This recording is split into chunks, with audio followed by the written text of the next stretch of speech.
Okay, great. Amazing, thank you. And thanks for that compliment. So we're going to just start. Oh God, this is my hair. We're going to just start now. And I'm just going to give a few ground rules before we start. Okay, I'm going to stop the chat because it's going to distract me. Okay, so a few ground rules. We're going to start. First of all, welcome to everybody who has joined. My name is Sheyo Basi. I'm the host of today's webinar. It's good afternoon from Ontario, Canada, where I live, and I'm sure it's good evening in Nigeria, in Ghana, and most of the West African countries. So good morning, good afternoon, good evening, wherever you're joining us from. So this is how it's going to look like. Somebody says they can't hear me, but I'm sure that a lot of other people can hear. There's no audio. There is audio. I think it's loud and clear. Okay. So maybe you check your audio.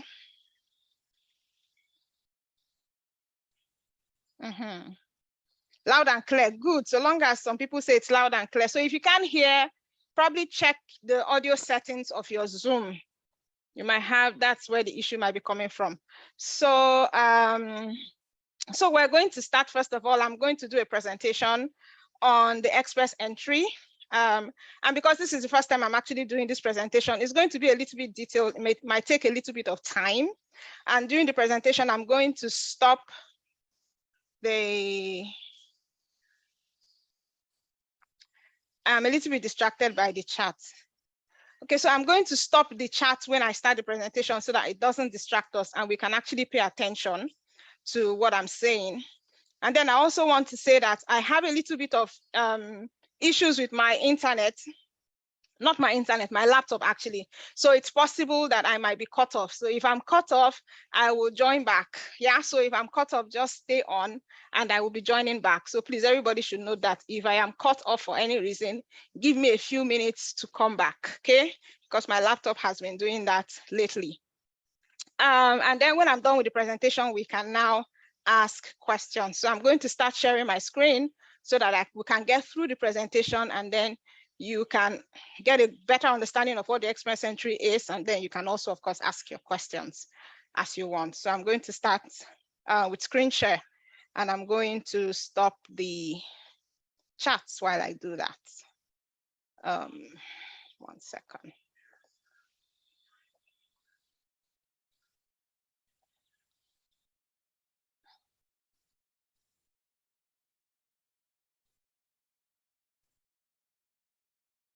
Oh.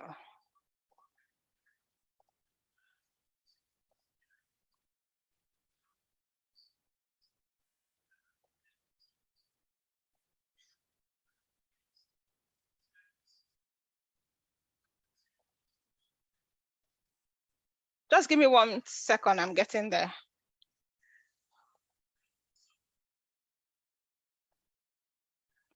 Okay.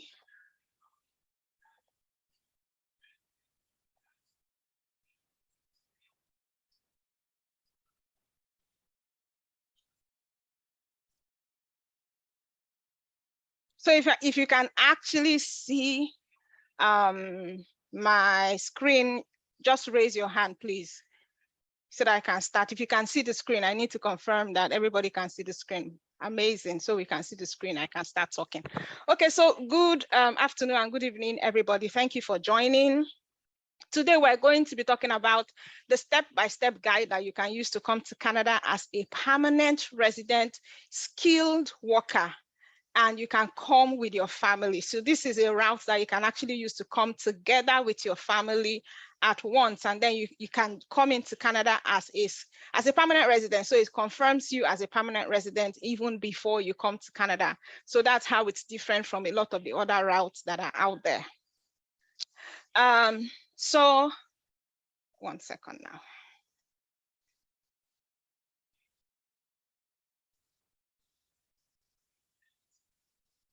Okay, so in 2015, Canada started what is called the Express Entry. It's a pathway to permanent residence for skilled workers, which means that you are confirmed as a permanent resident before you come to Canada. So you come to Canada as a permanent resident, which is really awesome and really sweet. So you don't have any issues. You land as a permanent resident and you get all the benefits of a permanent resident. Now, there are 3 routes to the express entry. It's called the Federal Economic Immigration Programs. There's the Federal Skilled Worker Program, the Federal Skilled Trades Program, and the Canadian Experience Class. Now, the 4th one, they're called the Express Entry Streams of the Provincial Nominee Program. It's not really a federal economic immigration program, but it also uses the express entry as a stream to get candidates to their province. Now, a lot of the things I'm going to be saying might be sounding strange, but as I go along, you're going to understand. I know there are some people here who already know about the express entry, but you understand as we go along. So for most people who are outside of Canada, what they will fit into is the Federal Skilled Worker Program. If you haven't come to Canada to work, you're probably not going to fit into the Canadian Experience Class. And the Federal Skilled Trades Program is a little bit different. And then we'll talk about that as we go. But then most of you on this call will fit into the Federal Skilled Worker Program. And that is where I'm going to concentrate the most of today's presentation. So the Federal Skilled Worker Program is for skilled workers who have foreign work experience. That means you have work experience outside of Canada, and you must meet the criteria for education and other factors, which we're going to talk about. The Federal Skilled Trades Program is for skilled workers who are qualified in a skilled trade. Yeah, and then we'll talk about that, of course, when we get there. The Canadian Experience Class is for skilled workers who have Canadian work experience. So for example, if you're in Canada as a student, you can qualify for this because after studying, of course, you get your work permit and then you work. And after 1 year or whatever number of months, you can apply for the express entry under the Canadian work experience. And this can only be applied to by people who have work experience, valid work experience in Canada. Okay. Now, how does the express entry work? It's actually a 2-step process. Yeah. Now, the first step, which is step 1, is actually free. You do not really have to pay any money for that. What you just need to do is that you create and submit what is called an express entry profile.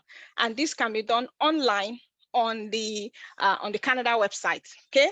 Now, you just create a profile and submit that profile. But before you are able to submit the profile, you need to submit a language test result. So it can be English language or it can be French, whichever one. You also need to submit an education credential assessment. So that's an ECA that you can get from WES, which is the most popular. You have to submit that with your express entry profile. You also have to have your international passport, and then you provide some personal information. So this is like submitting an expression of intent. You're telling the Canadian government that I'm interested in coming to Canada as a permanent resident, and these are all my documents and my information to show that I want to come to Canada as a permanent resident. Now, once you create your profile, it is valid for 1 year. After 1 year, if you're not called to apply as a permanent resident, your profile would expire. And of course, you can also create another profile. Immediately you create your express entry profile and you submit it, you are entered into what is called the express entry pool. And that pool is where everybody like you who has submitted an express entry profile is entered into, whether they submitted a skilled trades program, a Canadian experience class, whichever one, everybody enters into that pool. And that's where the second step starts.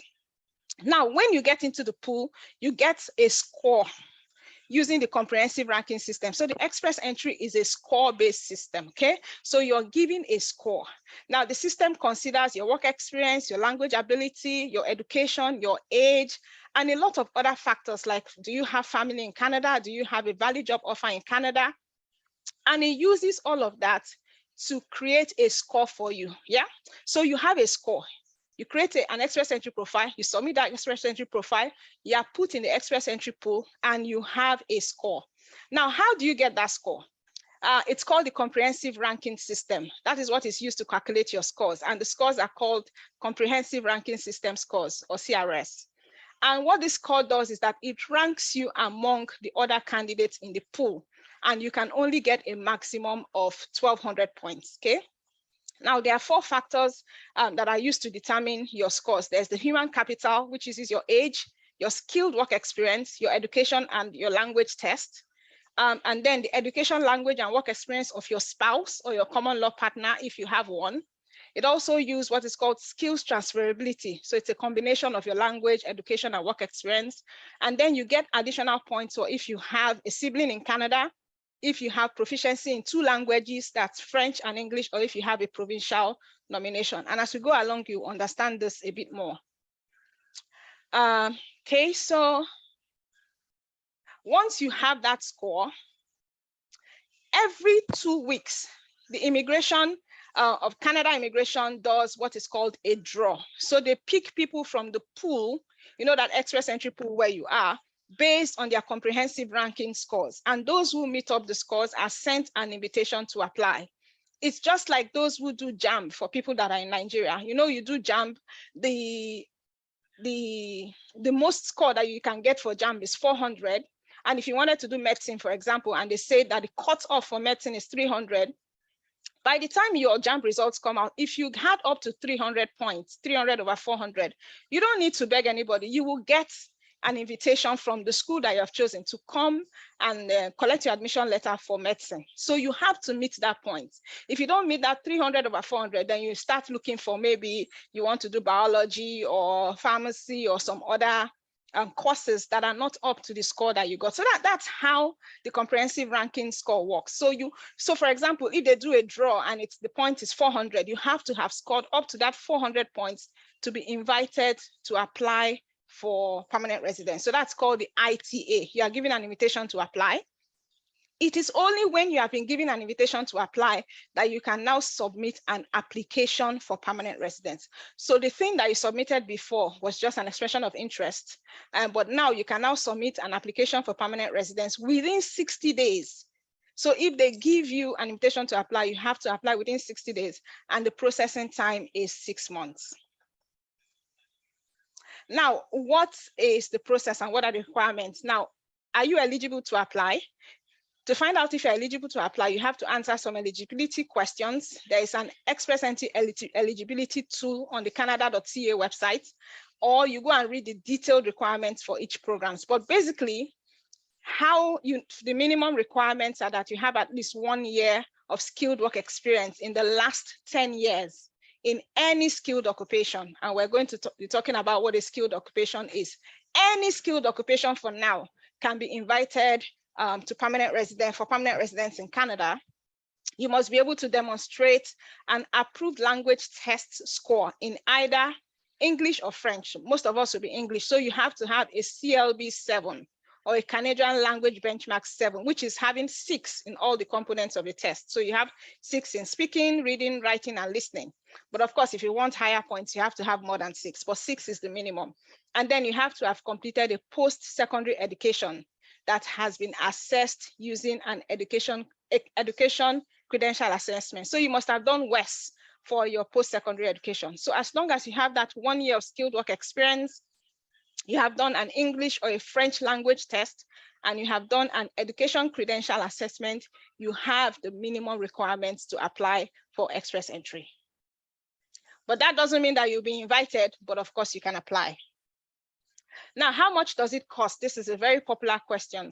Now, there are 2 categories of cost. There's the cost before you apply, before you submit your profile, and there's the cost after you get an invitation to apply. Now, this cost may vary. I've just put these values based on Canadian dollars, but they may vary. Now, you need to do a language test. That's the IELTS. It's about $300 or so, or $250. Then you need to do that education credential assessment, which is the ECA. It's going to cost an average of like $200. These are the only 2 things that you might likely spend money on before you get an invitation to apply. So before you create that express entry profile and submit it, you need your language test, which is your IELTS, and you need that ECA. After you get an invitation to apply, that is when you need to, of course, submit your application, pay your application fees, which is like $13.25 for an adult and $225 for a child, $85 for biometrics if you haven't had biometrics in Canada in the last 10 years. If you've done biometrics in the last 10 years, you don't need to pay again. You need to do your medicals, and then of course you need to get your police clearance certificate.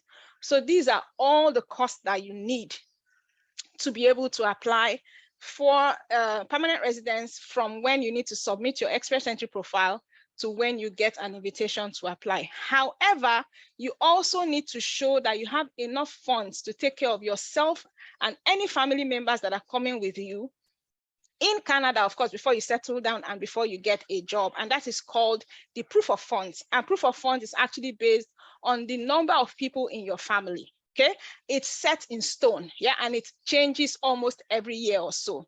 Now, this is what the proof of funds is. This table shows the minimum amount you need in Canadian dollars to as of June 9, 2022. So if it's just you that is applied, you need to show 13,310 Canadian dollars. These are all in Canadian dollars. If there are 4 of you in your family, you need 24,733. There are 7 of you, you need 35. And for any additional family member after 7, you need 3,586. Please note that this is only for immediate family members. That's your spouse or your common law partner, your children or your stepchildren or your grandchildren, okay, who are not adults. I can't go into that for now, but they must be immediate family members who qualify to be your dependents. So all the people who have been asking proof of funds, this is proof of funds, and this is the amount that you need before you apply and after you apply. So is there an age limit? No, there's no age limit to apply for express entry, but of course you have to be an adult. You have to be up to 18 for you to apply. But age is one of the factors that determines your comprehensive ranking score. And the truth is that the older you are, the less you score on the age factor. I think the best in age is like from 25 to 29 or 25 to 30, yeah?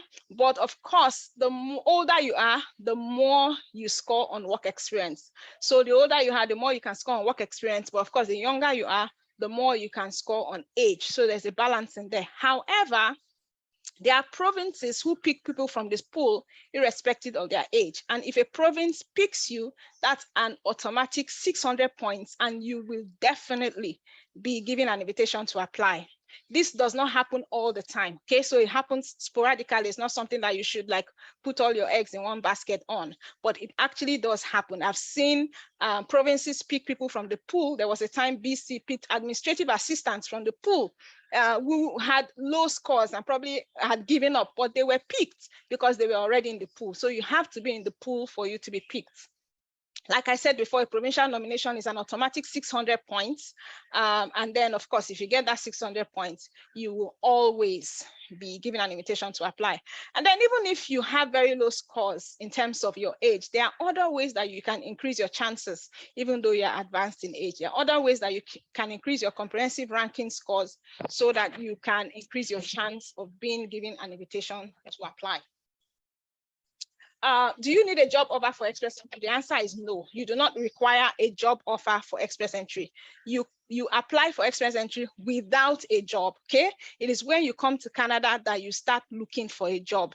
The vast majority of the candidates that are selected for express entry do not have a formal or a valid Canadian job offer. However, if you have a valid Canadian job offer, and then the job offer must be valid. I cannot go into that now. It's not just any job offer. It must be a valid job offer. You can get up to 200 points added to your comprehensive ranking score. You only need a job to apply for a work permit. So a work permit is not the same with express entry. If you have a valid job offer in Canada, you can apply for a work permit and come to Canada to work. That's something different. If you have a valid job offer for express entry, you can also add that to your express entry profile to get that additional 200 points, depending on the job that you have, okay? So what if you're a tradesperson? Now in Canada, the definition of tradesperson might be different from your own understanding. So a trades program in Canada are classified under these major groups. Now I've put in the occupations that are considered as trades, like industrial, electrical and construction trades, chefs and cooks, butchers and bakers, supervisors and technical jobs in natural resources, agriculture and related production. Now these are just a general category of those job groups. It doesn't say exactly what the jobs are. So if you go into the National Occupation Classification, which will take too much time if I'm to do that now, you would see the exact jobs that are classified as skilled trades for the Federal Skilled Trades Program. The only thing with the Federal Skilled Trades Program is that there are not as many draws as the Federal Skilled Worker Programs, okay? These Federal Skilled Worker Programs, there are draws every 2 weeks. So every 2 weeks, people are invited to apply for permanent residence in Canada from the pool, but it's not like that with the Federal Skilled Trades Program. For the Federal Skilled Trades Program, you need to have at least 2 years of full-time work experience in the last 5 years, not in the last 10 years like the Federal Skilled Worker Program. And you must have a valid job offer. It must be valid of full-time employment for at least 1 year, or you need a certificate of qualification in that skilled trade issued by a Canadian province or a Canadian federal authority. So if you're not in Canada, you definitely do not have that certificate of qualification. If you're outside of Canada, what you need is that valid job offer for at least 1 year, and then 2 years of work experience, but it must be in one of these skilled trades: butcher, baker, chef, cook, processing, manufacturing, utilized supervisors, and all that, okay? Those are the ones that qualify as skilled trades. So it's not hairdresser or people who make clothes and all that. These are the skilled trades. So what if I'm self-employed? If you're self-employed, you can still apply to the Express Entry. What you need is at least 1 year of self-employment experience. You need your articles of incorporation or other evidence of business ownership. So you can't be just an entrepreneur without articles of incorporation or without a registered business, or you cannot show the evidence that you make your income from self-employment. And this is where people who are self-employed have a lot of issues, yeah? It's a little bit difficult, but it's the same thing. So whether you're self-employed or an entrepreneur, so long as you can show evidence of it, including reference letters from people who you have worked with, you can use that to apply for Express Entry. So it's not just people with skilled work experience, people who are also self-employed and can prove that they've been self-employed and they've been earning their income from self-employment in the last 1 year, can also apply for Express Entry. Does my spouse need to take the IELTS exam? No. So it's not necessary for your spouse or your common law partner to take the IELTS, that's the English language test. But if your spouse takes the test, it will increase your own CRS points, whoever is the main applicant. Your spouse also evaluating their education and taking the English language test will help your situation. So if you're adding your spouse to your application, it might be a good idea for them to take the test. If they don't want to take it, that's still fine. That means all the points will have to come from you. So how do I know if my work experience qualifies? This is like $1 million question. So for now, as long as you have any skilled job in the National Occupation Classification, you can apply for Express Entry. Now, how do you determine if your job is a skilled job? Oh God, there are so many skilled jobs. Now, the way you know is that you have to go and check in the National Occupation Classification. So I can't tell you now that your job is a skilled job or not. But I know that if you have to go to school to be able to do that job, then it is most likely a skilled job. Please note that the government has said that this will likely change in early 2023. Now, Canada is inviting any skilled job into, so Canada is not saying you must be a doctor, you must be a manager for you to be given an invitation to apply for Express Entry. But now they are saying that from early 2023, they are only going to be inviting people who meet certain skilled jobs, okay? Nobody knows what those skilled jobs are. The announcement was just made recently, and I just wanted to put it in there. So you can find your National Occupation Classification code by going to the NOC matrix. So they have a website where you can search for your job title, you can search for your industry for you to determine your NOC code. Now, I'm stressing this because I've seen people who have had their Express Entry application refused because they chose the wrong NOC. Now, this is where you need to do the most of the work to be sure that the NOC that you're choosing, that you're doing the majority of the main duties as it is listed on the website. And we'll show you how to do this inside our program. Now, there are 3 skilled jobs that you can use to apply to Express Entry. There's the skill type 0, which is management jobs like restaurant managers, mine managers. So if you're a manager, business manager, whatever. There's the skilled level A, which is professional jobs. So those are things like doctors, engineers, dentists, architects. Then there's the skilled level B, which are technical jobs and skilled trades that usually call for a college diploma or training as an apprentice. So things like an administrative assistant, for example, is a skill level B. Chefs, plumbers, electricians, assistants, supervisors, all those kind of things are all involved in skill level B. So you must have work experience in either skill level 0, skill level A, or skill level B. If your work experience is in the skill level C, you will not be able to apply under this federal skilled worker program, but you can apply in other programs, and that is usually for people who are already in Canada. And that's the beauty of being in Canada. Yeah, other levels that will apply to you if you're inside Canada. But if you're outside of Canada, it must be skill level 0, management jobs, professional jobs that require a university degree, or skill level B, technical jobs that require a college diploma or training as an apprentice. I know it might sound a bit confusing, but that's how it works. And so if you go to the National Occupation Classification, you will be able to see all the, just write your job, administrative assistant, and then you click search. It will show you the skill type of your job, and then you'll be able to know whether you qualify or not. So which is easier or faster? This question comes all the time. Study or express entry? The truth is that none of them is best. None of them is easier. None of them is faster per se, because they have different criteria. Yeah, they are different. Express entry is different from study. So for express entry, you get an invitation to apply and you get permanent residence. You come to Canada as a permanent resident. For study, you have to come to study. But a lot of times, those who are a bit older or who have been in the pool for a while might want to opt for the study route. The thing is that you can still create an express entry profile even if you are coming through the study route, okay? So you can just create a profile. Creating a profile is free. Creating a profile doesn't mean that you have been invited for permanent residence, and it should not affect your application to come and study. So you can still create a study route. However, I've seen a lot of people who have been students in Canada and were still able to qualify under the Federal Skilled Worker Program, even while they were students. Yeah, they applied for the Federal Skilled Worker Program using the express entry, and they became permanent residents before they even finished schooling. So that is still possible. Okay, so now the question is, I've given you as much details as I can in the time that I have about express entry. And the question is, can you actually do this yourself? And the answer is yes, because the way I've explained it to you, you can do it yourself. Creating an express entry profile is easy. And then the internet, of course, is full of all sorts of like fancy video guides on immigrating to Canada. There are all sorts of guides on the internet, on YouTube.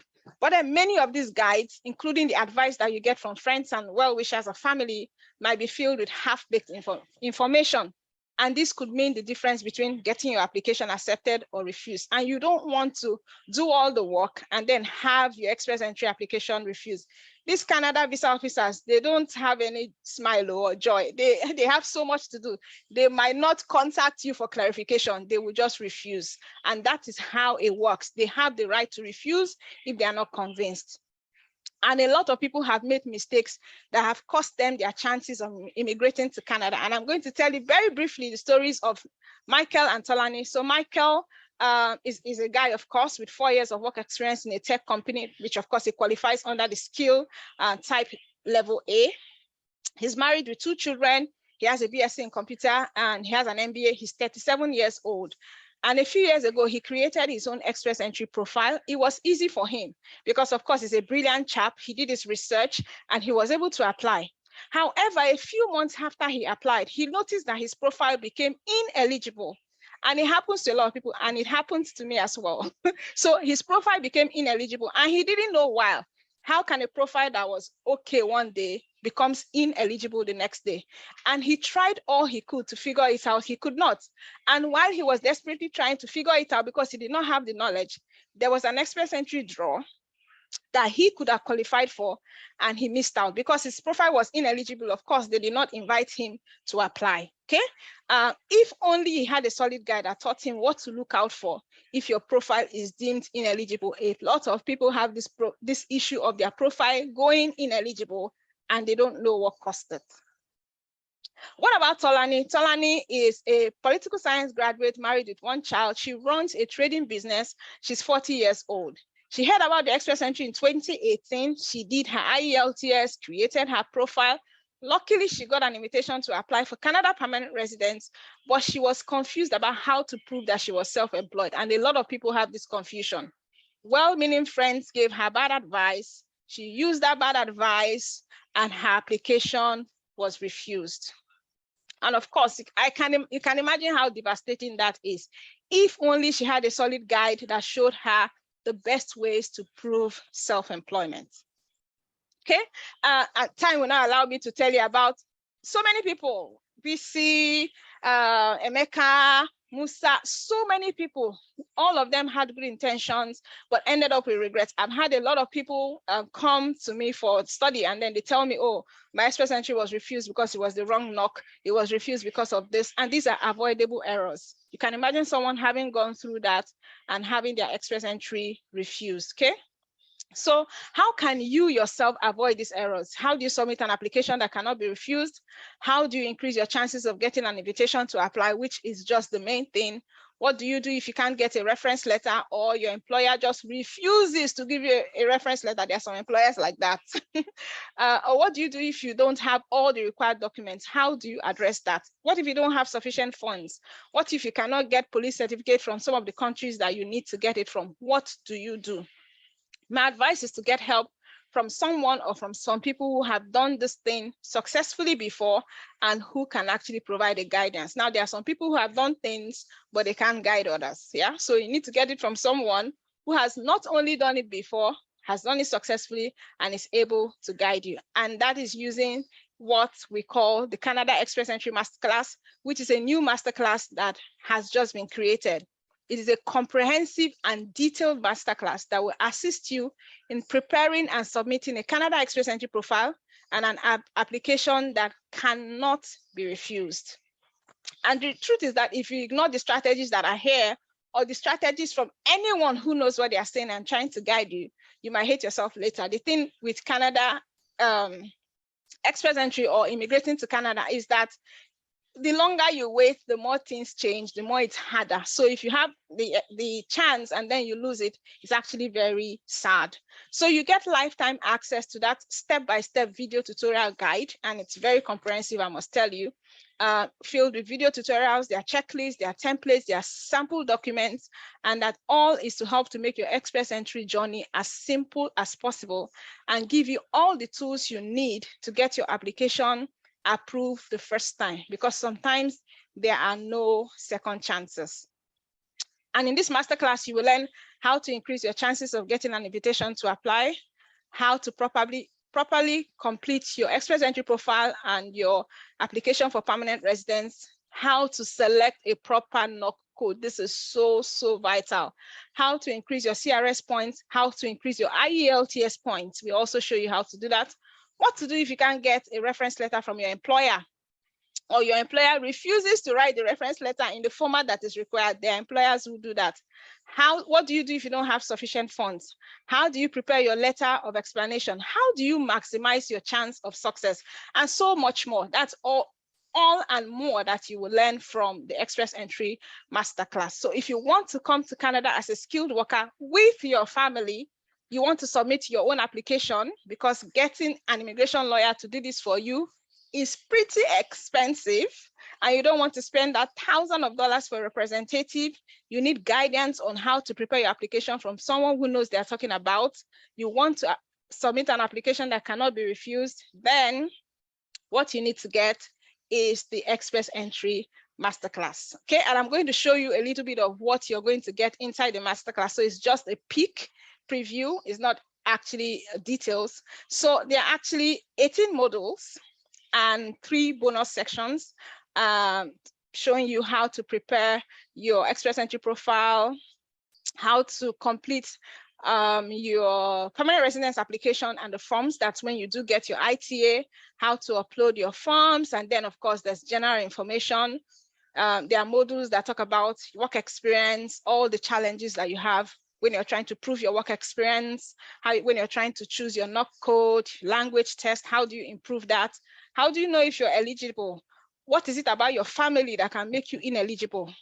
Proof of funds, job offers, police clearances, dependent family. Who exactly is your dependent family? Yeah. And then, of course, education, medicals.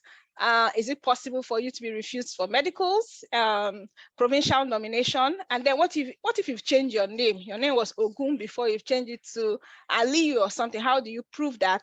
And how do you prove spousal relationships? What if you are divorced? Yeah. Or what if you're widowed? Or what if you have a new spouse? How do you prove all that? We also have a bonus section. And then we have also a miscellaneous section where we talk about how to contact us, and then, of course, other services that we provide. So this is just a snapshot of what is inside the Express Entry Masterclass. We also give you 2 amazing bonuses. Now, these 2 bonuses are amazing. It was 1 bonus before, but I added a new bonus because there were just a lot of questions, and I just wanted to add it to people. It's something that could have been even sold separately, but I added them. Now, the first bonus is how to get a job in Canada under the Temporary Skilled Worker Program. Now, there are some people that might not be able to come to Canada under the Express Entry, and they want to come to Canada to work. A lot of people ask, how can I come to Canada to work? So there's something called the Temporary Foreign Worker Program. It is a program of the government of Canada, allows employers in Canada to hire foreign workers on a temporary basis. It is a temporary job, which means that it is a job that ends. It is not a permanent job. Okay. Now, the truth is that Canadian employers are ramping up their search for temporary foreign workers amidst labor crunch. So there are some jobs in Canada that people in Canada do not want to do. So employers have to look outside of Canada to get people to do those jobs. If you look at the right here, you will see the occupations that have been approved for temporary foreign worker program. And the most of it there is general farm workers, yeah? So people who work in the farm, people who do the harvesting, people who do just general farm work. A lot of people in Canada are permanent residents, and Canadians do not want to do general farm worker jobs, yeah? They don't want to do it. So employers have to look outside of Canada to actually fill those spaces. And this is what a lot of agents and a lot of people who scam people used to scam people, yeah? This is very easy to scam people. Anybody can give you a job offer, but it has to be a job offer that is submitted, that is supported by LMIA, for it to qualify. This is where people fall into the wrong hands. And that is why I wanted to put up a bonus that actually shows you how this temporary foreign worker program works so that you don't fall into the wrong hands, okay? So they also look for cooks, they look for food service providers, truck drivers, they look for laborers. And anytime it is time to do harvest in Canada, which is usually in the summer, they bring a lot of temporary foreign workers. So it is possible and it happens, okay? So it's not like something that doesn't happen, it happens. So this bonus will show you how do you go about getting a temporary job in Canada and the details of some recruiters that actually recruit for these temporary jobs. All of this is inside the bonus. And because that information changes, we will constantly be updating the temporary foreign worker bonus to give you up-to-date information of who is employing and what they are employing for, so that you can go ahead and take advantage of it. Now, note that some people have used this to also become permanent residents in Canada.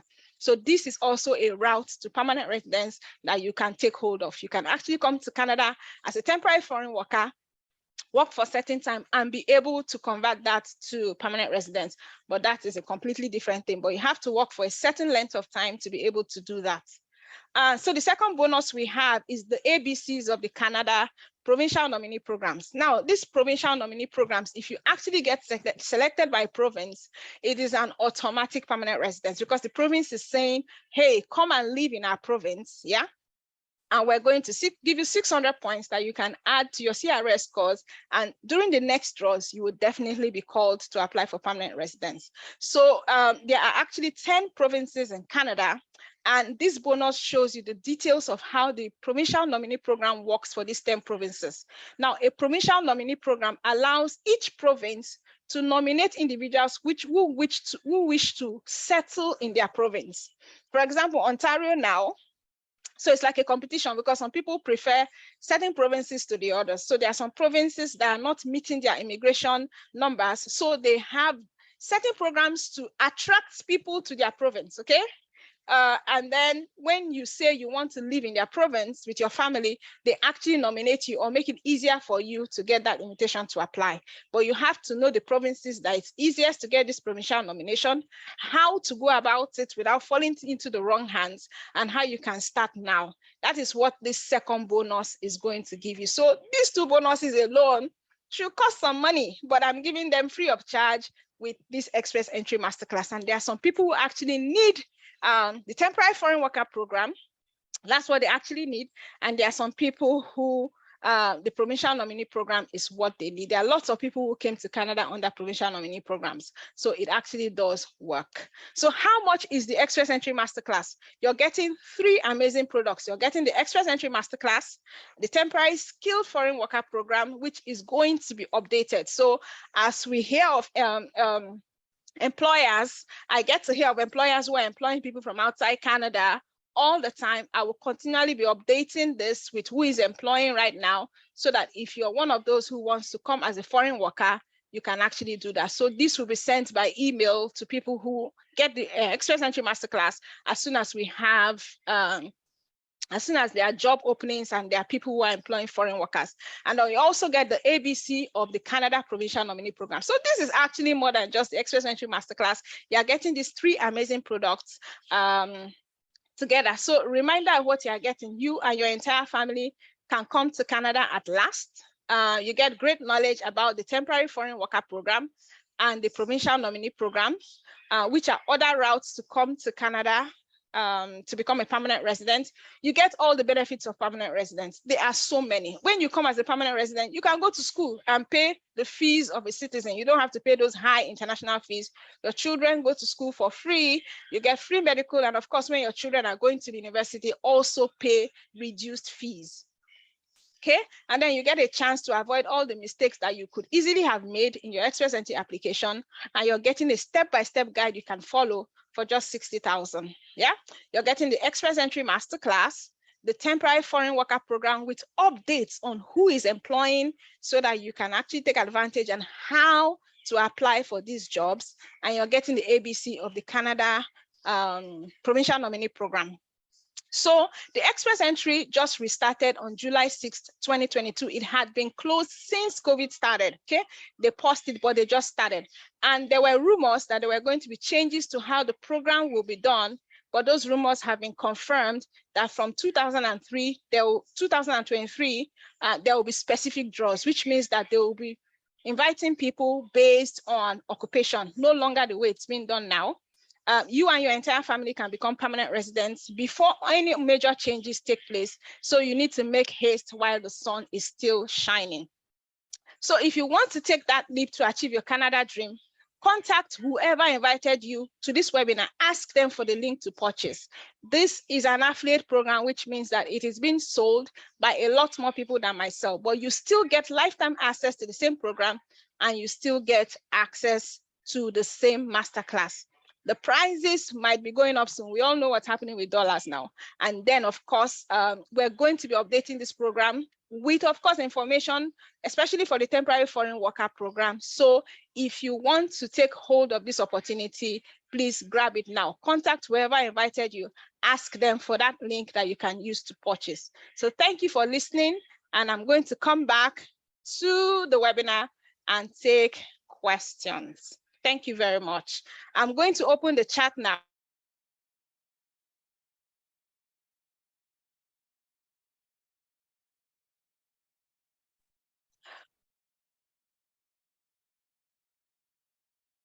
I mean, you've made me to mute this thing now. Can you hear me?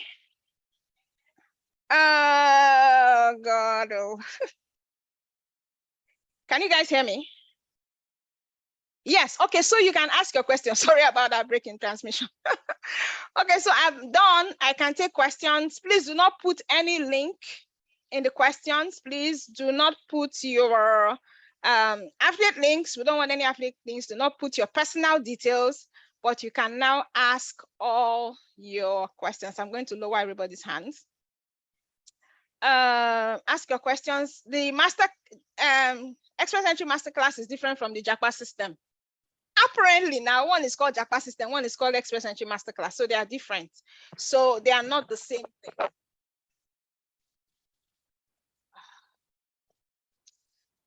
They are not the same. So I'm going to give about a few minutes for people to put their questions if you have any.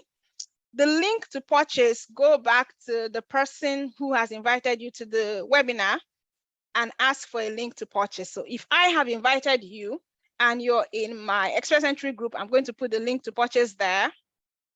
If anybody else has invited you, ask them for the link to purchase. It is 60,000. How can you be asking? I just said it now in my presentation now. It's 60,000. You can come to Canada on a visit visa, of course. They've started processing visit visa, even though those who submitted long before now, their applications are still pending. I don't know why. Sometimes that's the way Canada behaves. They start processing the applications of people who submitted now. But yes, you can come to Canada as a visitor, but you cannot convert your visiting visa to a permanent visa. Canada doesn't do that for now. I think that's usually done in the US. If you come as a visitor, then you need to stay as a visitor.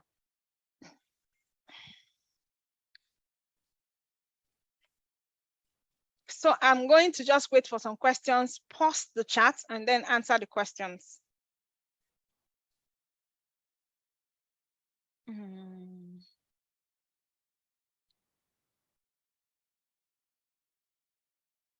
I'm going to give a couple of minutes, then I'll come back and answer the questions. Just give me 1 second now.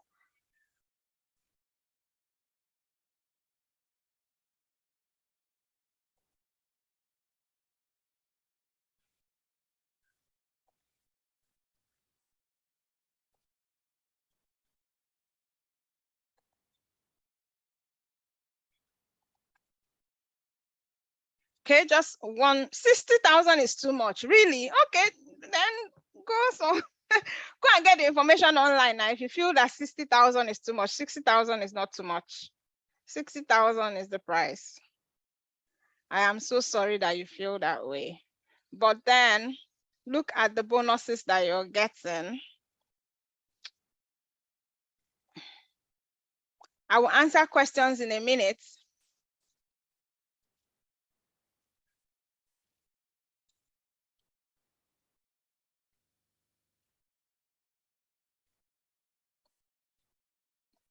Okay, so let me just pause it so that I can answer some questions. Come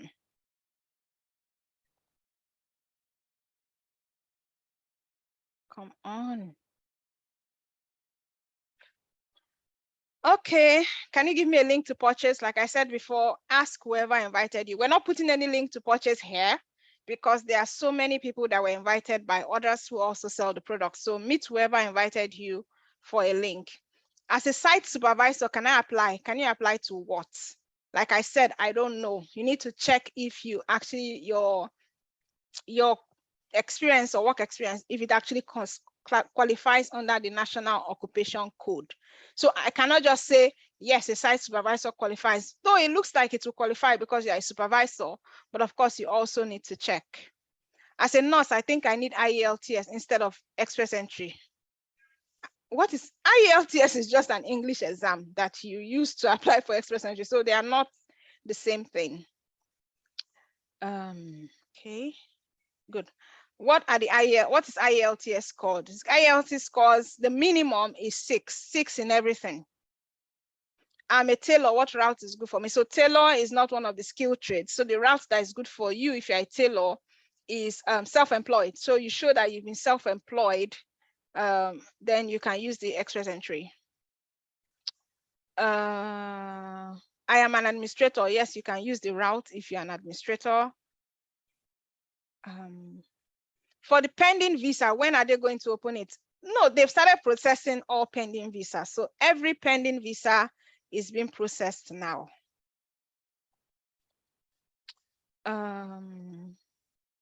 How do we know the correct link to the JAPA system? Because there are some fraudulent people that will use this to their advantage. They are like a kind of sign in the site, you know, we're paying the right account or something that would not be paying into a fraudulent account. So for now, the Express Entry is being sold on Seller and on Expertnet. So those are the two places. You either pay on Seller or on Expertnet. Those, if it's any other link for now, those are the two places. So someone gives you a link to purchase, it must be a link from either Seller or Expertnet. So it will be a Paystack link that is linked to Expertnet, or it will be a Seller link. But if you are paying to somebody's personal account, then you might be paying. And I understand this, and I'm really sorry that there's just so much scam. How can I get my language test? By doing the language test. So you need to do the IELTS test from British Council, I think. What is the chance of a man with 2 wives? My God, it is 1 man, 1 wife. If you have 2 wives, you have to choose one of them. What are the requirements for getting a job as a Nigerian? I don't know what MLS is, but then of course you need to meet the requirements of the job. Now, the temporary foreign worker program, usually those jobs are for, they don't have any special requirements. It's farm workers now. You don't need to go to school to be a farm worker. Anybody can do those jobs, but it's just that because they are labor intensive, that's why people in Canada don't want to do those jobs. They are not, you have to go to a farm. So that's why they look for people outside to come and do it. Can I still get admission? No, we are talking about express entry. I don't know what one-on-one mentoring is. You are doing great, thank you.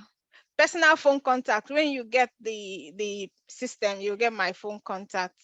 Yes, we can get everything done. If you have done your IELTS and you have your WES, we can actually do it for you. How can you create your profile? Express entry, I just talked about it. Is there an alternative to English test? No, you must do the English test. So this is where you can't run away from English test. Can someone with NECO and HND get an accounting job in Canada? I don't know. I really don't know. My husband wants to apply for permanent residence at age 55. Well, for your husband to apply at age 55, when it comes to age, he's going to get 0. Because if you're 55, you're not getting any points for age. So he will have to get his points from all other factors apart from age. He can also come to study. Is there an additional point if your spouse has ever traveled to Canada before? No, you have to be a permanent resident for you to get additional points. So your spouse has to be a permanent resident. Can HND, so this is for express entry, not study. Occupations like lecturing considered by provinces. Can a lecturer be selected? So the thing with the provincial nominee programs is that the different provinces have different requirements. Some provinces will consider lecturers, some provinces may not. So I cannot say generally. I know Ontario concentrates on tech people and engineers, yeah, for their provincial nominee programs. So yeah, we do have agents that can do the process for you, but you need to have done your IELTS and your WES. The provinces that is best for someone to go and resign, all the provinces are good. Can one still get in touch with as I start the process to avoid making mistakes? So once you start the process, you would see how to get in touch inside there. Temporary workers do not require IELTS. No. It's just a job. Caregiver sponsorship route, I don't know what that route is. When I see sponsorship, I get scared because anything that has sponsorship inside is usually a lie. So the difference between common law partners and married couples is that married couples are legally married. They've gone to court and they are married. Now, common law partners are people who have been living together for a minimum of 1 year. So you can show that you have been living with this person for a minimum of 1 year, and 2 of you are probably paying rent for that apartment. 2 of you have bought, are paying rent, or 2 of you have bought property together and you have been living together for the last 1 year. That person is your common law partner and they qualify to be your dependent. Can you handle? Yes, we can handle it. Express entry, from when you create your profile to when you get an invitation to apply, nobody can predict that. But from when you submit your invitation to apply, it is 6 months for you to get your confirmation of permanent residence. IELTS, is it the only test required over there? I don't know what you mean, but if you are in Canada You can also do what is called the CELPIP. CELPIP is the Canadian version of the IELTS, okay? But if you want to do the express entry, you must do an English language test or a French language test. Can you send the slides for review? Why are you reviewing my slides? If you have an IELTS of 4.5, you need to do another one. Research officer working currently in a research institute. Well, you might be a skill level B, I don't know. You have to confirm. You need proof of funds. For anything, if you're outside Canada, whether it's provincial nomination, express entry, you need proof of funds. Even to study, you need proof of funds. So the English language test for express entry is the general test, not the academic. So it needs to be the general test. You can apply through express entry and PMP at the same time. That is even the best way to do it. Processing is 6 months. I don't know what the equivalent in Ghana cedis is. I'm so sorry. Off the top of my head, I don't know.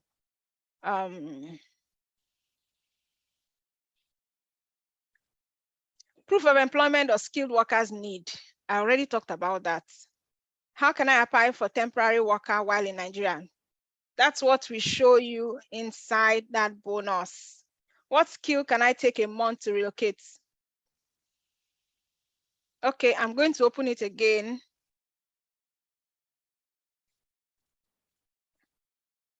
You must write IELTS. You must. You can get a job directly from Nigeria in Canada.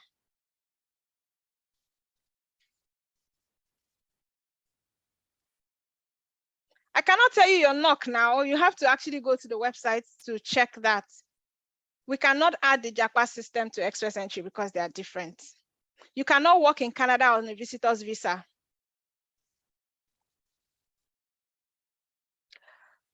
CLB and IELTS, how will I explain that now? Now for express entry, IELTS that you need 6 points in speaking, reading, writing, and listening. You can apply for express entry from anywhere in the world. Of course, there are opportunities for nurses here.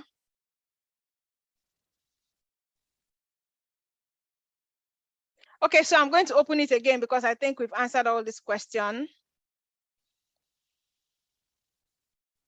I don't have any package for foreign worker program. You can get it when you buy the express entry masterclass. You cannot get a job in Canada on a visit visa because you don't have a social insurance number. So I'm going to send, yes, you will get a recording of today's, you will get a recording. So I've opened the chat, you can still send in your questions. How do I go about the ECA? You just go to WES on your browser and then log into, I think it's wes.com, so I'm not sure, but WES, just go to Google, show you how to do it. I have invitation for postdoc. If you have invitation for postdoc, just apply for work permits. That's all you need. So if you come to temporary, I don't understand this question.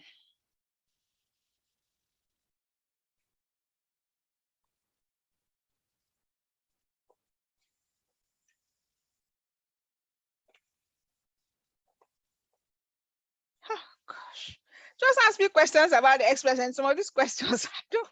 Can you get a job on visiting visa? No. You must do WES evaluation before you apply. Definitely.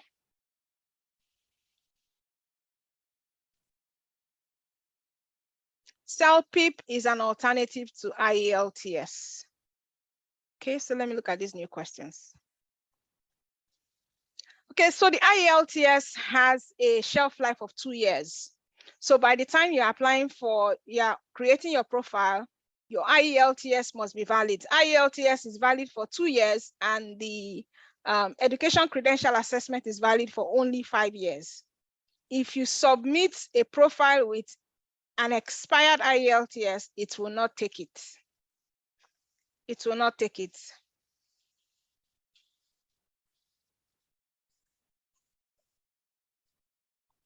You cannot create an express entry profile without the IELTS exam, because you're going to put your IELTS number in the system. So you're going to have to put that. You need your WES, that's your ECA. You need your IELTS before you can create a profile. So that's the first thing you need to do. You must get the WES and you must get the IELTS. So I'm going to allow questions for a bit, then I'm going to shut it down so that I can answer them. Please ask questions about the express entry, not about study. So if I see questions about study, I will jump them, okay? I will jump over it. I will not answer questions about study, okay? We've been doing study webinars for a long time, so you should have been asking your questions there, but I'll answer questions that have to do with the express entry only. So WES is an education credential assessment. If you schooled outside Canada, you need to do an educational credential assessment so that they can be sure that the BSc that you did in your country is equivalent to a BSc in Canada. That's what that WES does. So WES will evaluate your education based on your certificate and on your transcript, and they will say, yes, this is a BSc. So you can actually claim a BSc in Canada. What's the time? 3, okay? Or whatever time it is. I'm going to stop it now so that I can answer. So don't repeat the questions because I will get to your question. I can see you're repeating questions. Okay. So you say there's an agent. I don't want to know what an agent said though. He said it's strictly farm job and the processing time is 6 months. So like I showed in my presentation, yes, farm job is what you would mostly get for a temporary foreign worker program. It is mostly farm jobs. Yes, there are jobs for like food workers and all that, but farm jobs are the most popular, yeah, for temporary foreign workers. So if you cannot do farm job, maybe you should not be looking at that. Nigerians that are based in Europe. Now, if you want to know where you can write IELTS in the country where you are, Google is your best friend. Just go to Google and write, where can I write IELTS in Norway, for example, if I know, or in the UK, it will tell you. You do not need to have family in Canada to qualify for the express entry. You do not need to have family. You just need to have that skilled work experience, have done your IELTS and your ECA. You don't need family here. Family can give you extra points, but you don't need it. I don't know what you've done your biometrics for 9 months and you've not heard back from them about what. I cannot tell you how long the temporary foreign worker program will work, because of course you need to apply for the job, get the job offer, and then apply for work permits before you come to Canada. I don't know how long that would take. You cannot use NAPTEB to apply for express entry, but you can use your OND. I'm only answering questions on express entry, not about study. Someone get PNP nomination for Manitoba on express entry. If there's a Manitoba PNP that is linked to express entry, yes.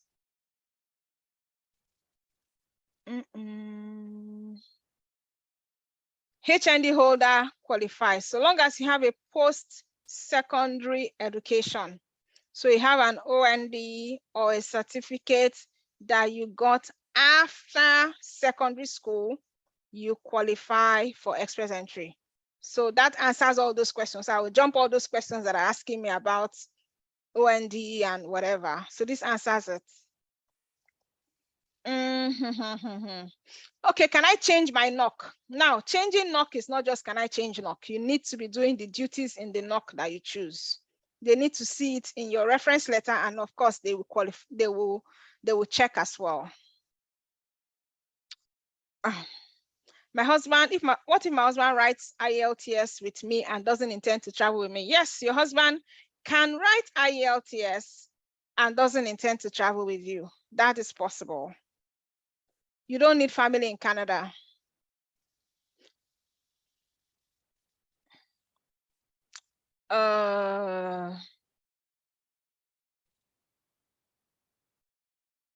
Is it possible to apply for both the Canadian Experience class and the skilled trade programs? So when you apply for Express Entry, you qualify for one of the three programs. So you qualify for maybe the Federal Skilled Worker Program or the Canadian Experience class or the Skilled Trades Program. So there's a way, it's a smart system. So by the time you submit your profile, it knows the one that you have qualified for. So you qualify for one of them. I can't answer this question. Is it possible to make up the required points of 600 plus for an above 50-year-old? It will be difficult, but then I don't know what, nobody knows what the scores are going to be in the future. I am recording it.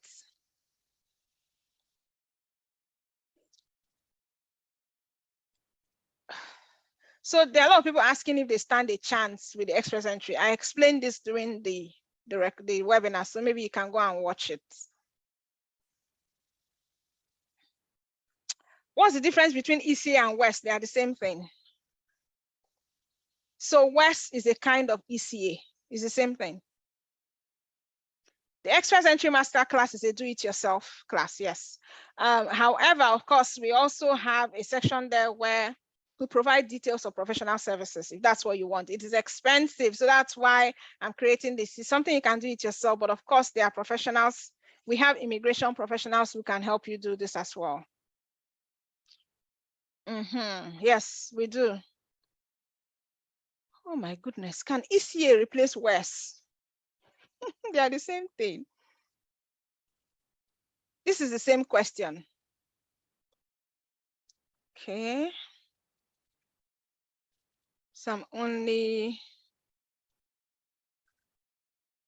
these are the same questions I've been seeing.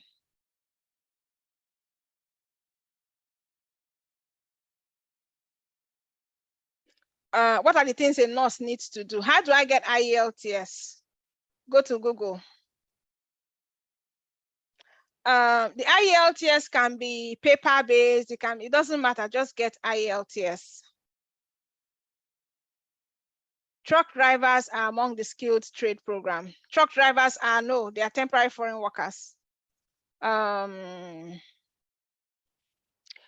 skilled worker program allows you to come with your family as well. Yes. Skilled workers require IELTS. So it's the same questions. I've answered a lot of these questions and I've opened the chat again. I've answered a lot of these questions during the presentation. I know it's a little bit technical for Express Entry, but if you go back and you listen to the recording, you would understand a bit more of the requirements for the Express Entry and whether you qualify, and then the temporary foreign worker program. Just take your time to go through it. Okay, so I've opened the questions again. If you've asked the question before, don't keep repeating the same question. Please, can I have my glass, my water?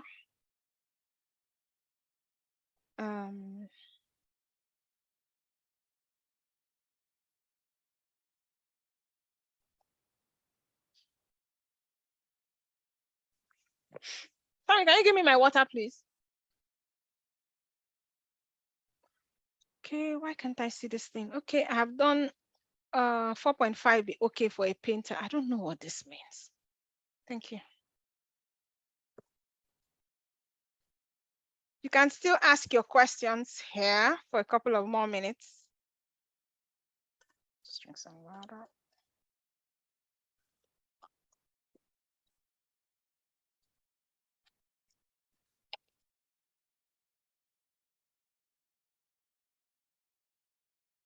Okay, why can't I move this? Okay, so while I'm waiting for the questions, I'll just do a recap. So to qualify for the Express Entry, you need your IELTS or your English or French language test. You need to score a minimum of 6 for you to get the CLB 7. And you need at least 1 year of skilled work experience. And you need to do your education credential assessment, which is WEST, generally WEST. There are other organizations that do the education credential assessment, but WEST is the most popular one. Okay, so if you want to know if your job or your work experience qualifies, you need to check the National Occupation Classification rather, and you need to make sure that you're doing 70% of the main duties. Okay, so if you say you are an admin assistant, if you go to the National Occupation Classification and check the main duties for admin assistant, you must be doing up to 70% of the duties that are listed there for you to say that this is my NOC. You understand? And your employer should be willing to give you a reference letter that shows that that is your main job duties. Okay, so I'm going to stop it now so that I can answer the questions.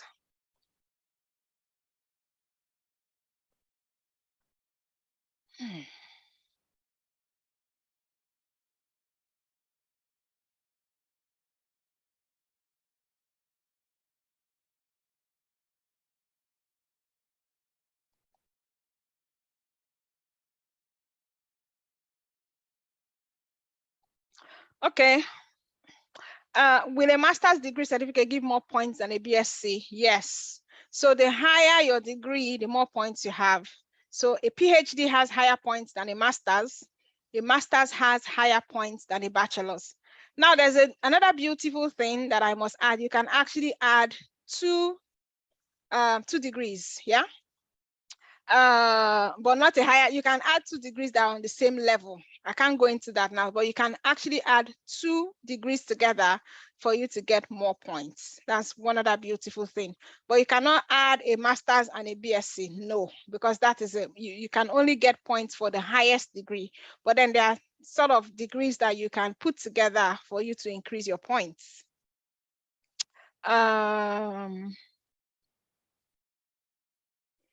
You can, I don't understand it. OND, can I apply self-employed projects? I don't know what you mean. She has to do WES. You cannot apply without WES. Do I need IELTS and WES for temporary foreign worker program? No, for temporary foreign worker program, you just apply for the job so long as you meet the requirements. You do not need IELTS or WES to apply for a temporary job. Hotel manager. What class of qualification does an HND holder select? Whatever you select will be determined by your WES, okay? You have to submit your WES. WES will tell you what your HND is. It's not me. So it's when you do that educational credential assessment, they will tell you that this your HND is an equivalent of XYZ in Canada. It's an equivalent of maybe a graduate certificate in Canada. So that's how you know where your degree falls. You must do an educational credential assessment for that. How many months does the temporary foreign worker last? It depends on the job. And can the spouse work or school at the same time? No, your spouse cannot go to school. The audio will be available today, yes.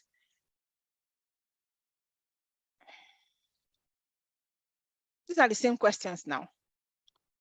So this is, somebody is asking about visiting visa. That one you can easily apply now. This is not about visiting visa. I cannot talk about the studies routes because this is something else. We do have professionals that can handle the process for you, so long as you have your IELTS and your WES. When you get the masterclass, you will see details on how to do that. No. You cannot be on a visiting visa and work in Canada.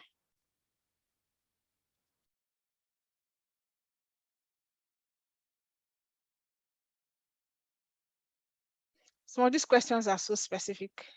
I have applied for Express Entry before. 2 years ago, I was sent a mail that I'm qualified. Can I reapply? 2 years ago. I'm sure that invitation has lapsed. If you did not apply within 60 days, then it is cancelled. And it's not good for you to allow it to cancel. You would have just rejected it and said, I don't want it, or something like that. My husband is into property. Oh God. And he has 3 years experience. What route is good for him? Express Entry. Master's degree gives more points.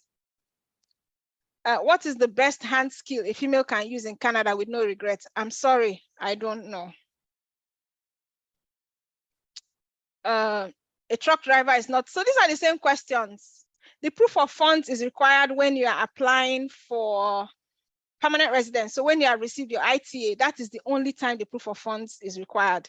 It is not required when you are creating an express entry profile. So don't worry about proof of funds, but you're going to have to indicate how much you have.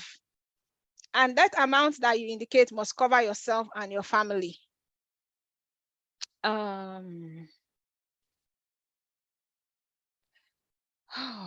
The express entry allows you and everybody that is in your family, your direct. So there's no maximum. You can see where I showed the proof of funds. Even if your children are 7, plus your spouse, plus your grandchildren that qualify, it covers all of you. So it covers all your eligible family members. Can someone from another province, Ontario, nominate someone from another province, Toronto? So Toronto is in Ontario, and Ontario doesn't do that. It's like Saskatchewan that does that.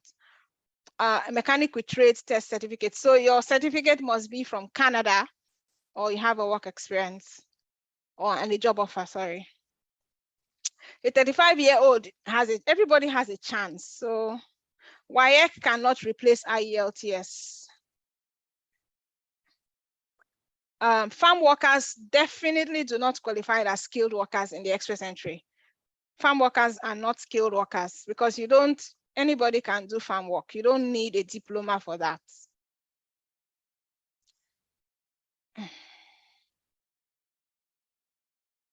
Okay, so is it compulsory to write IELTS? Yes. Single and a married man with kids. God. So you just apply with your family. So the cost, I talked about the cost when I was presenting, so go and look at the recording.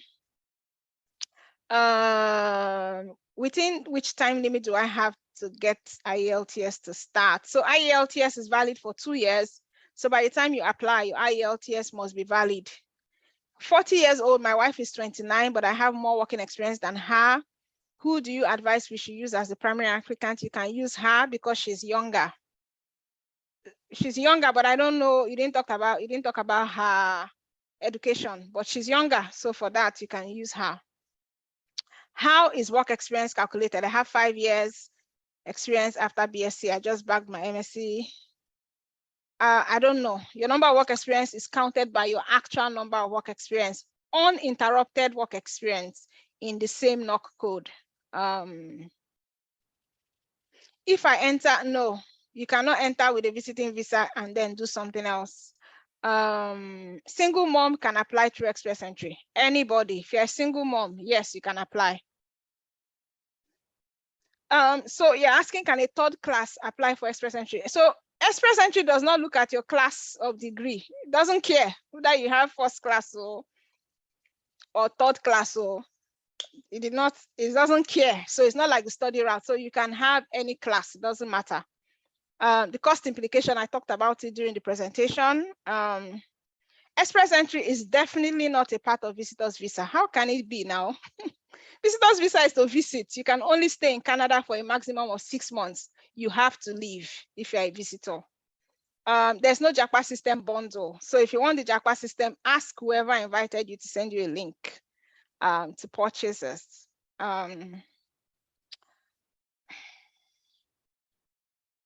I don't know what your chances of getting a job are. Those kind of questions always flop because I don't know now. Your chances of getting a job is you need to apply, meet the qualification, and get the job. You can apply for temporary foreign worker and express entry at the same time.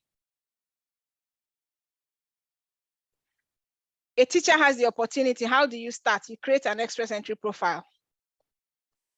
So if you're a 51-year-old, what are your chances? I don't know, but you have a chance. I don't know what exactly your chances are.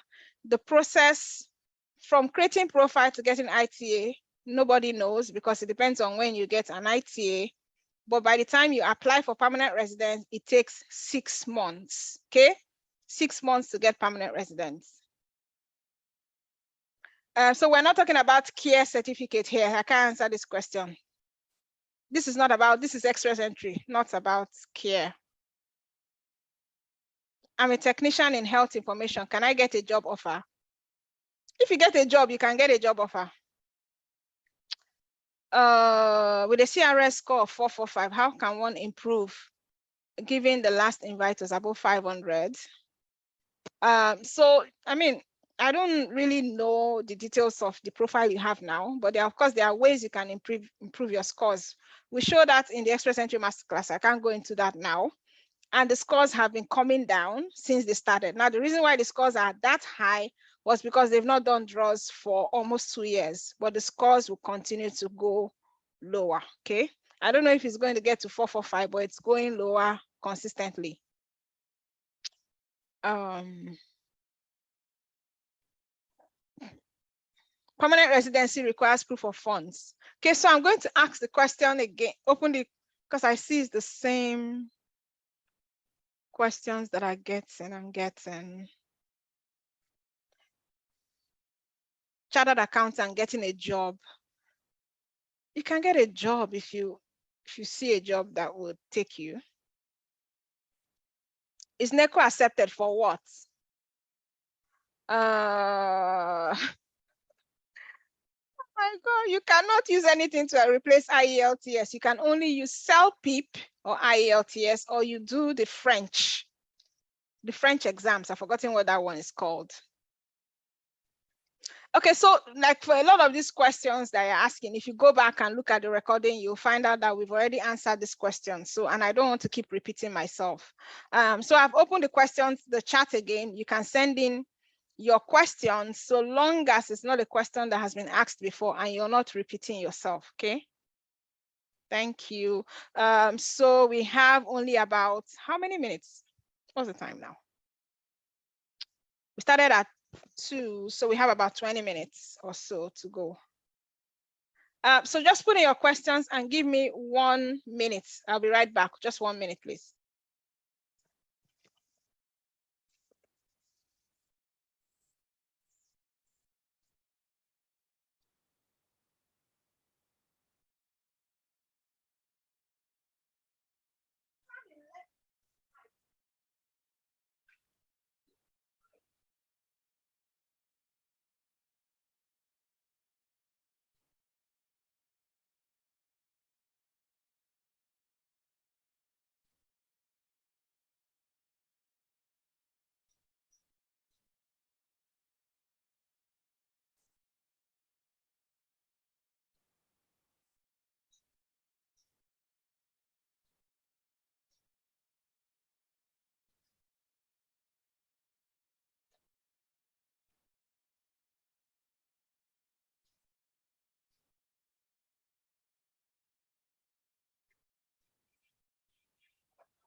Okay, so this is actually the last batch of questions. And after this, you can actually go back to look at the recording. I'm going to send the recording to all the affiliates, as well as put it in on social media. No, put it on the group, Express Entry group that I have. And then you can ask whoever invited you here for the recording. I'm sure if you go back and look at the recording, a lot of your questions have already been answered. I am almost certain of it, that your question has been answered. Okay, so I'm not going to open the chat again for questions. So if you have a question, put it there. I'm going to spend the next 20 minutes looking through to answer questions that I haven't answered before, or that we haven't addressed in the presentation, and then we're going to call it a day, okay? Go and look at the recording.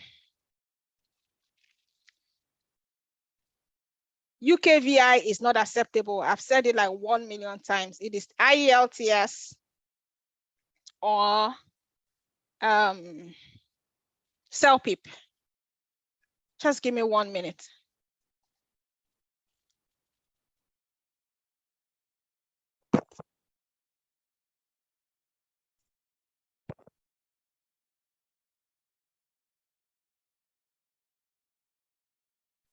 Okay.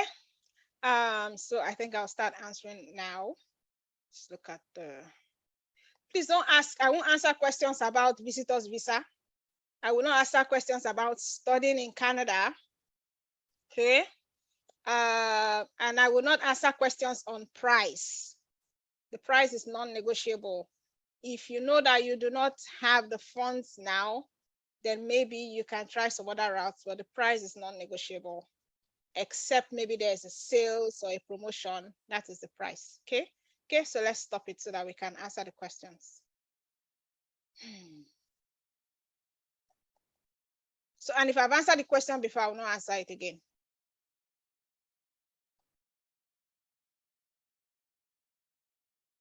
I've answered this question before. This person, stop repeating the question. With my OND certificate, can I apply for Federal Skilled Worker Program? Yes. Can you apply for self-employed? Are you self-employed?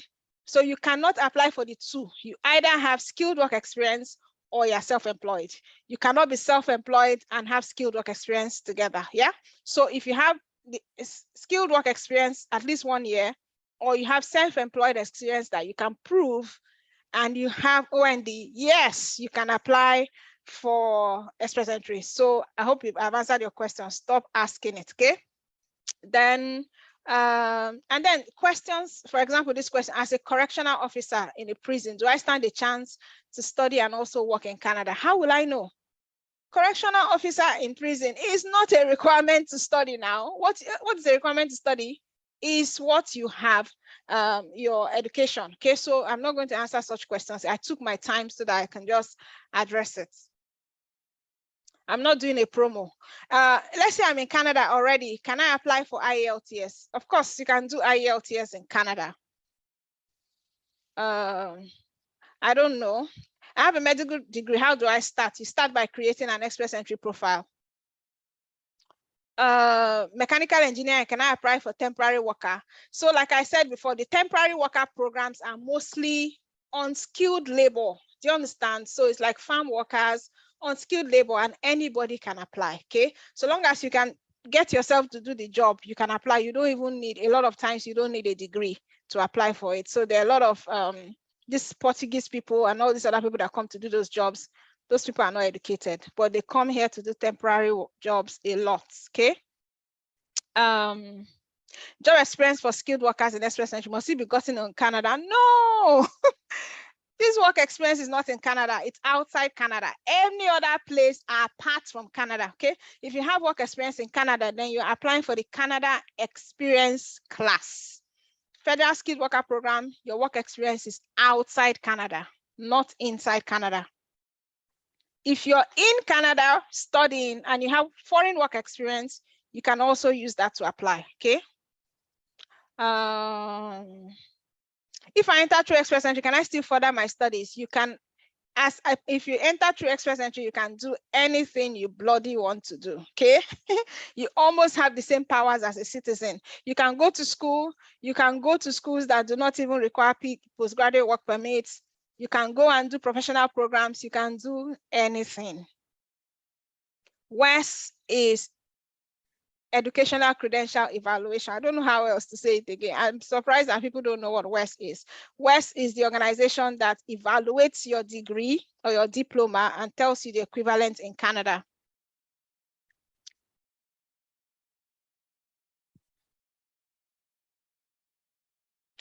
If my husband cannot write IELTS, can the woman write it? Whoever is the principal applicant must write IELTS. So Canada doesn't have interviews. So they issue visas without interviews. What package? I don't answer this question. 44-year-olds apply for undergrad. No, this is not for study. Mechanical, I've answered this. I have job offer and starting to process my LMIA and work permit visa inside Canada.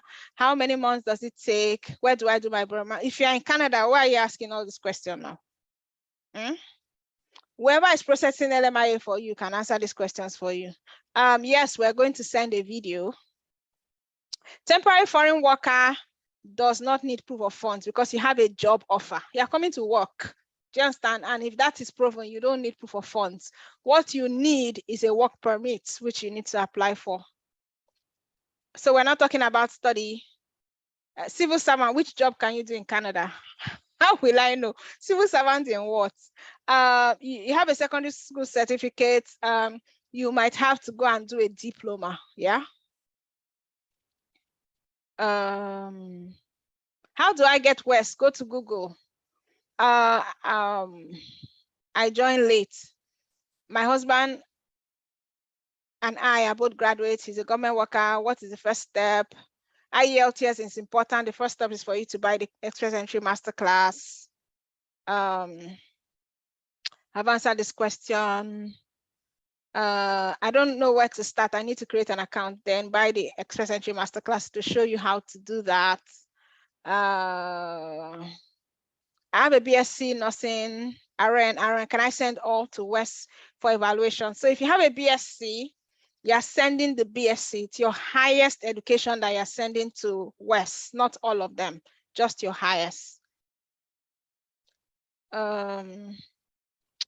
Someone that is in Canada for visiting visa, you cannot get PR, sorry. I mean, it's the same thing. I've answered all these questions. Share your phone number. So somebody invited you here, ask the person for those details. So just ask the person, can I have Shei's phone number? They will tell you what to do.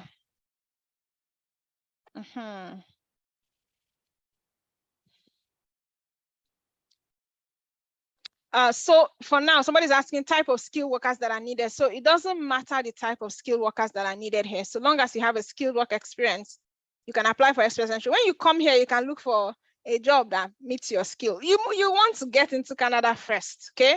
Before you start worrying about, hey, which skill is needed, okay? So if you missed out, you're going to have to watch the recording. Hopefully we recorded it. So I am 35, my wife is 33, we have 4 kids. What are the chances of getting a visa? Of getting what visa? I don't understand.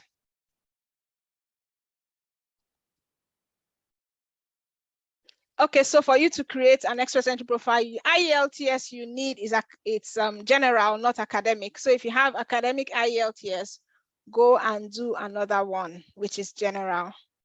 So if you have only secondary school, go and do a diploma. I think I've answered all this question. If my husband cannot write exams, what is the question now? Your husband cannot write exam. What is your question? An engineer, how can I apply for jobs? The normal way that you apply for jobs now, you go online. I've answered all these questions. So I think that I have answered every question here, and I'm going to be sending, my life is about farming. I'm so much interested in temporary foreign worker. How can I go about it? You can go about it by getting the Express Entry Masterclass, and that's where we show you how to do it. You can write IELTS online. I don't know what that means. Okay, so I think that I've answered all the questions that are valid. There are a lot of questions here, but a lot of them are not valid. Some people are asking about study. Can a married woman pull through all this by herself? Why not now? And if you're a married woman, why are you doing it by yourself anyway? I mean, I'm just asking. So we'll probably do another webinar, maybe next month. Any idea which exam is easier between IELTS and CELPIP? I did the IELTS, I don't know. I wanted to do CELPIP, but I was more familiar with IELTS. I hear CELPIP is easier, but I don't know. As a temporary foreign worker, how long does one need to stay, work with a particular employer before getting a PR? So sitting with temporary foreign worker, it depends on what your LMIA says, and it depends on the length of your job. It's a temporary job, which means that it can be for the summer, it can be for the winter, and it will end, yeah? And when it ends, that employer can give you another job or give you another job later, or the job ends and you have to leave, whatever. That's why it's a temporary job. It's not permanent. But if you can get an employer that can give you like an LMIA for a permanent job, that's awesome. You can use that to apply for permanent residence. A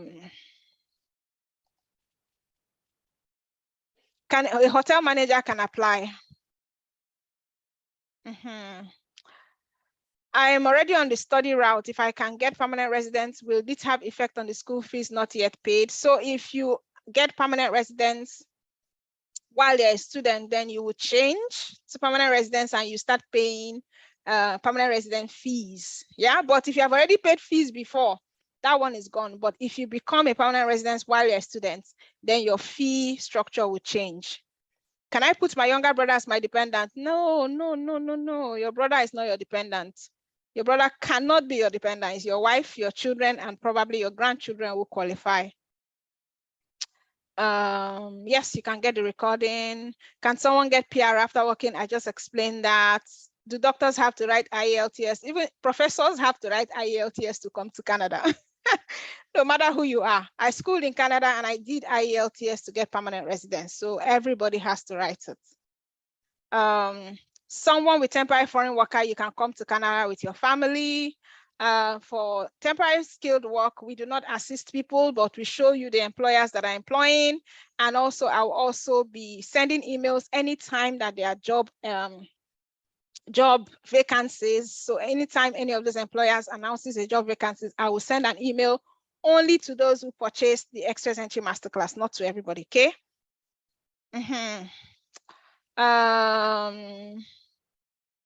What is the acceptance rate in Ontario? I don't understand what you mean. So proof of funds, I already talked about that during the recording or during the webinar, the proof of funds. So when you look at it, you would see that. Learning digital marketing, what are the chances of getting a job? I don't know. So if you're learning digital marketing, people in Canada also are very good in digital marketing. But of course, if you see an employer that is ready to employ you from Nigeria or whatever country, that's fine. SSC holder is not a skilled worker. Skilled worker is based on job, not education, okay? Can two separate people that have separated which plan to be together in Canada do a family application? I don't understand what this means. If you're divorced, then that person is no longer your spouse, okay? So they cannot apply with you.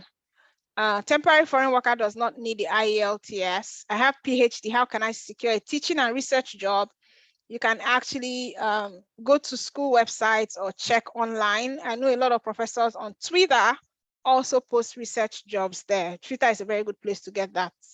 The link to get the recording. We're still recording now. How can there be a link of a recording that is still going on? So after we finish with the webinar, I'm going to do the recording and I'm going to send it out.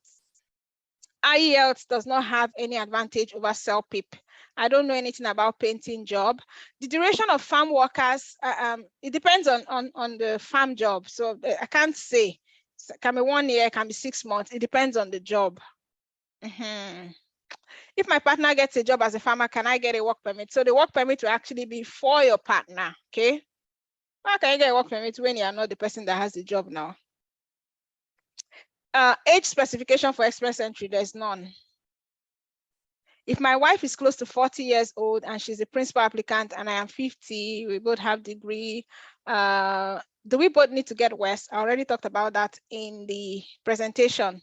Yes, you both need to get the IELTS and you both need to get WES if you want to contribute to her scores. Okay. I don't understand this question. Self-employed person, go and look at the recording. What is the time? If I enter through Express Entry, can I still further my studies? Definitely. That is the best route to further your studies. Can a husband and wife create different profiles to increase the chances of a draw? Yes, you can do that. Can I apply as a cab driver? I don't know what that means. How do one get a provincial nomination? By applying to the province that is nominating.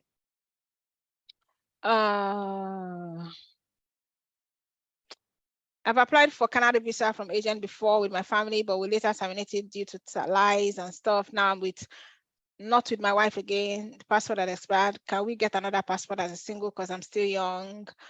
So your passport has nothing to do with your marital status. So you can, of course, get another passport and you can state that you are divorced or separated.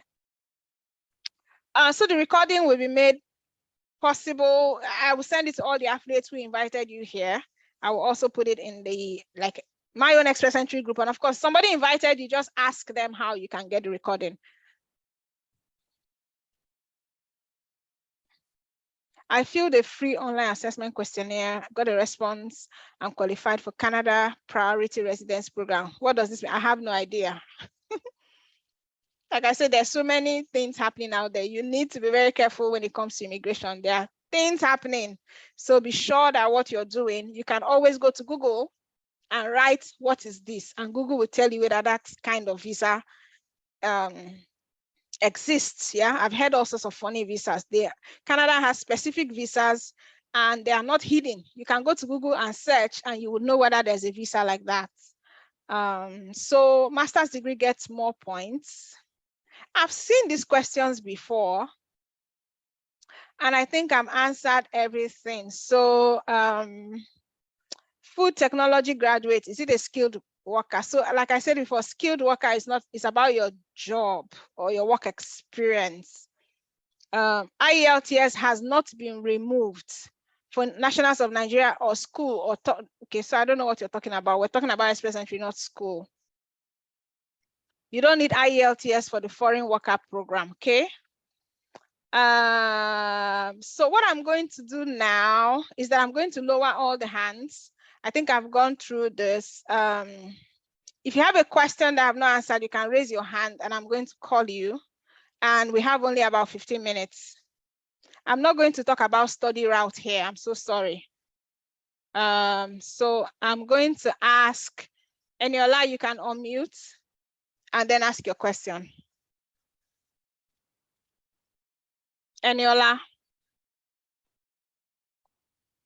unmute yourself. Can you hear me? Good evening. We can hear you. Good evening. Please, I just want to have someone already get what is it to call it? The permission permit there in Canada there. Can the person what is a permit? What is a permit? What is a permit? What do you mean? The passport, the passport permit there. Okay, I don't know what you're saying, but do continue. You understand me, ma? No, I don't. The person has work permit? Yes, yes. Okay. Yes. Okay. Can the person invite someone to come there to Canada there? The only person that you can invite as a dependent is your spouse or your children. I've already talked about that. It's your spouse or your child. You cannot invite your brother, your sister as a dependent. No. Okay? Okay, thank you. All right. Okay, special student. Funny name. Special student Emmanuel or something. Okay, you can ask your question. Yes, ma. As I have my degree in agri-economics and my wife also has education media in MSc, please, what's the best package to use in order to get down there? You can use study or you can use Express Entry. You know, it's a lot more than my wife has this or my wife have this. There's a lot more. I can't based on that say use this or use that. You can use the study route. If you're a bit very advanced in age, or if you're not, you can also create an Express Entry profile and then try the study route as well. Okay. Thank you. Okay. And that will be Ikenyi. Let me see a bit more people here. Okay. Good evening from here, Nigeria. Thank you for this opportunity. My question is first, does a certification matter? Can you hear me? I can. Okay, does professional certification, does it give points? Like No. The way masters give a higher point? It doesn't? No. Okay. Okay, my second question, if I am applying for, after getting the master class, if I'm applying for express entry, can I as well apply for provincial nominee Yes, at the I same said that. time? Yes, you can apply for the two Okay. at the same time. Okay, my last question, please. Someone just asked you something regarding, okay, you just mentioned something about age. If you're advanced in age, you will advise the person tries academics. Now, when you say advanced in age, like from what age? What age Probably if bracket you're is above 40, considered? if you're above 40, it's not like you cannot be successful in the express entry, but you might have more success in either using the PMP or using the study route, because after Study route. 45 years old, you get 0 points for age. So if you're more than 45, you actually get 0 points. But there are a lot of people who have been able to become permanent residents using the Canadian experience class, even with 0 points as age. Do you understand? Canadian experience class is those ones are more lenient. So, and there are lots more routes if you're in Canada.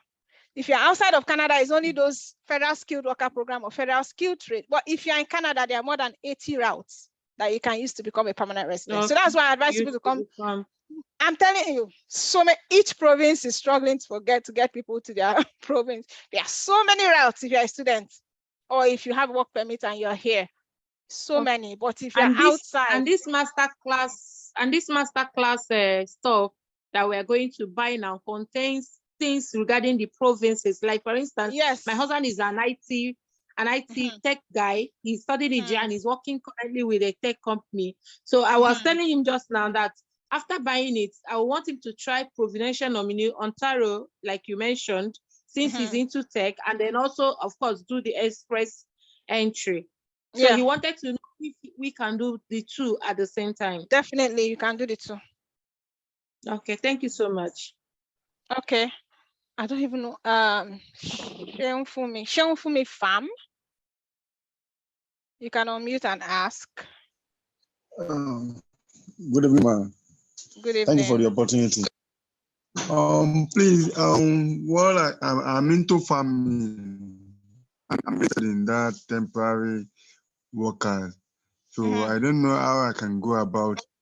I've answered your question, Sheunfumi, when I was answering questions. How you can go about it?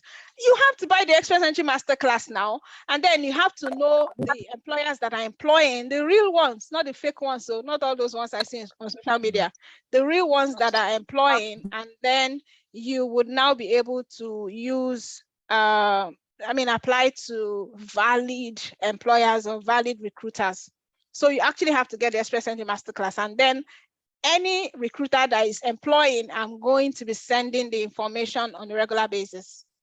Okay. Who was next here?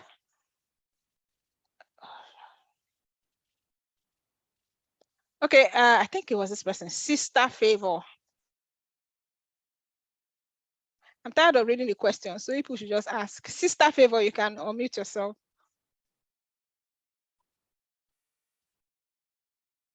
You can unmute, Sister Favor. Okay.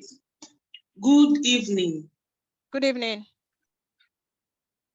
Thank you for this opportunity. I'm so grateful. Okay. Though I joined late because I'm just coming from work and I just have a few hours to sleep and go back to work. Okay.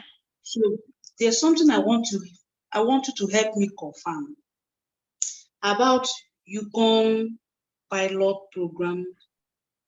Okay, so if you want to ask, I'm sorry to interrupt you. I cannot answer any question about any particular provincial nominee. Just ask me a general question. If you want to ask specifically about UConn, I cannot answer. So if you're asking about UConn, then maybe you need to get the masterclass, and then so you can know what's happening in UConn, or you go to the website.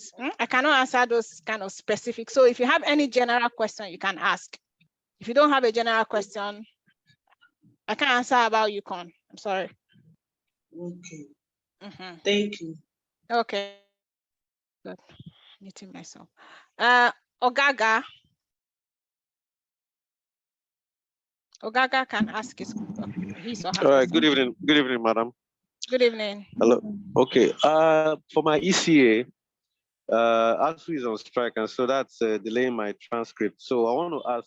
I also have a diploma. Can I use that Okay, so the Or I thing should about wait using your for? diploma, whatever it is that you want to use, you still need an ECA for it.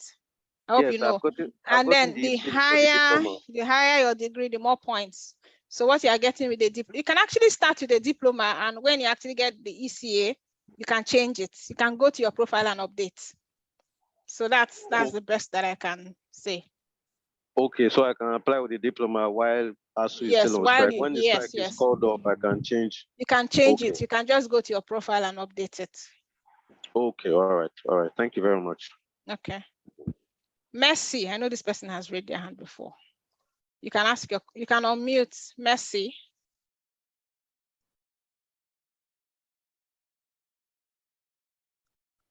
Mercy. Okay, Mercy is not there. Which other hand did I see here? Vivo V2109 or something. You can unmute. Vivo V21, yeah, okay. Hello. We can hear you. Good evening. Yeah, I'm very happy and I'm very grateful to have you, ma. So my question goes like this: what if I'm being selected as in temporary workers? Do I still need more proof of fund? No, I already answered. So temporary worker, you're not selected. You're actually applying for a job, yeah, and then you are given a job offer. You're already coming to work, so nobody's going to ask you for proof of funds because you're coming to work. So that proof of that job offer means that you will have money when you're here. So no, you won't be asked for proof of funds. Second question: why getting the master class? I think we are going to have direct contact to you for more details about the express entry and the master class. Okay, so with this master class, the master class is very detailed. Yeah, so it has step-by-step video guides. Of course, my contact is there, but you're not going to have, I'm not providing guidance on a one-on-one basis. Do you understand? There's an appointment app there. If you want to my guidance or you want to talk to me directly, you need to make an appointment, and all of that is inside the master class. So it's actually a do-it-yourself, except you want to pay for professional processing. I'm not sure who raised their hand first now. Okay. Thank you very much, ma'am. Okay. I'm not now sure who raised. I guess I'll just Amechi Kelechi. I'm going to put everybody's hand down again and then do it from who raises their hands first. But Amechi Kelechi, you can ask. I don't know who raised their hands first. Good evening. Please, what's the least point for a penta? I wanted to really be clear because what we scored, the score was 4.5. So on we want what? to know on what? English test? Yes, IELTS, yes. IELTS, the list is 6. You must score 6, yes. For you to enter there. Does that mean that we have to write it? You have to write it again. You have to write it again. Okay. Yes. Okay. And if you have already asked the question before, why are you raising your hands again now? Special student, you've already asked question. Sorry to interrupt you. Are you done? No, question number 2.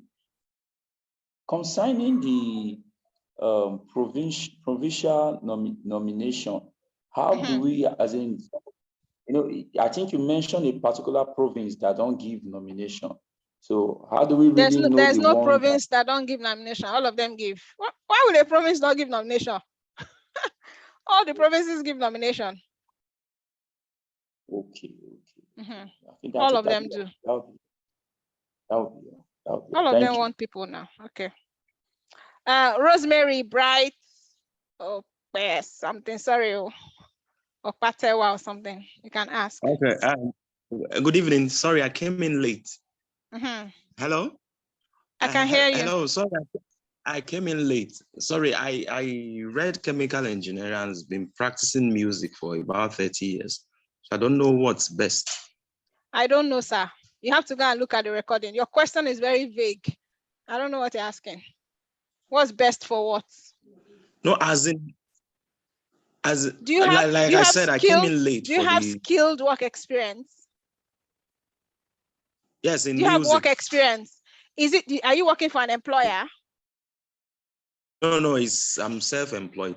Okay, so and you have proof that you're self-employed. You have incorporation documents, you have invoices, you have proof that you're self-employed. You earn your income, your main income, your life income from your self-employment. Yes. Okay, fine. If you can prove all that, then you can apply for express entry. That's all. Okay. Yes. Okay. You must be able to prove beyond reasonable doubt that you're self-employed. I will not say more than that. Okay, thank you. Kehinde Utman. I'm so sorry, I don't know who raised their hand first. I've lost track. But Kehinde Utman, you can Hello, madam. unmute. Yeah. Yeah. Good evening, madam. Good evening, sir. I want to ask, let's say someone enter with a foreign worker. Can he, and when he gets to Canada, can he begin with his academic schooling? No. You came here to do foreign work. That's what you are going to do. You cannot come and school. Is that all your question? Yeah, thank you. Okay, all right. I need to know who I'm muting. How did I do that now?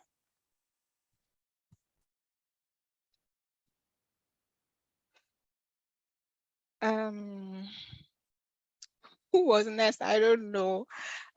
Faith Olaye. I'm going to put everybody's hand again down. Faith, you can ask. Unmute yourself and ask. Good evening, ma'am. Good evening. Yeah, I have let me start by the first question, please. How do I get the master class? That's number one. How did you get here? Who invited you here? Yeah, I will answer it a one friend by of one. mine. Okay, so Okay. ask them. Okay. My boss in the office gave me the link, so that's how I get here. Secondly. Then secondly, I and my husband, we are both graduates. We work also with government. He worked with engineer. He's an engineer. Me also, I work with health. But we've been working for some years now, like more than 5 years.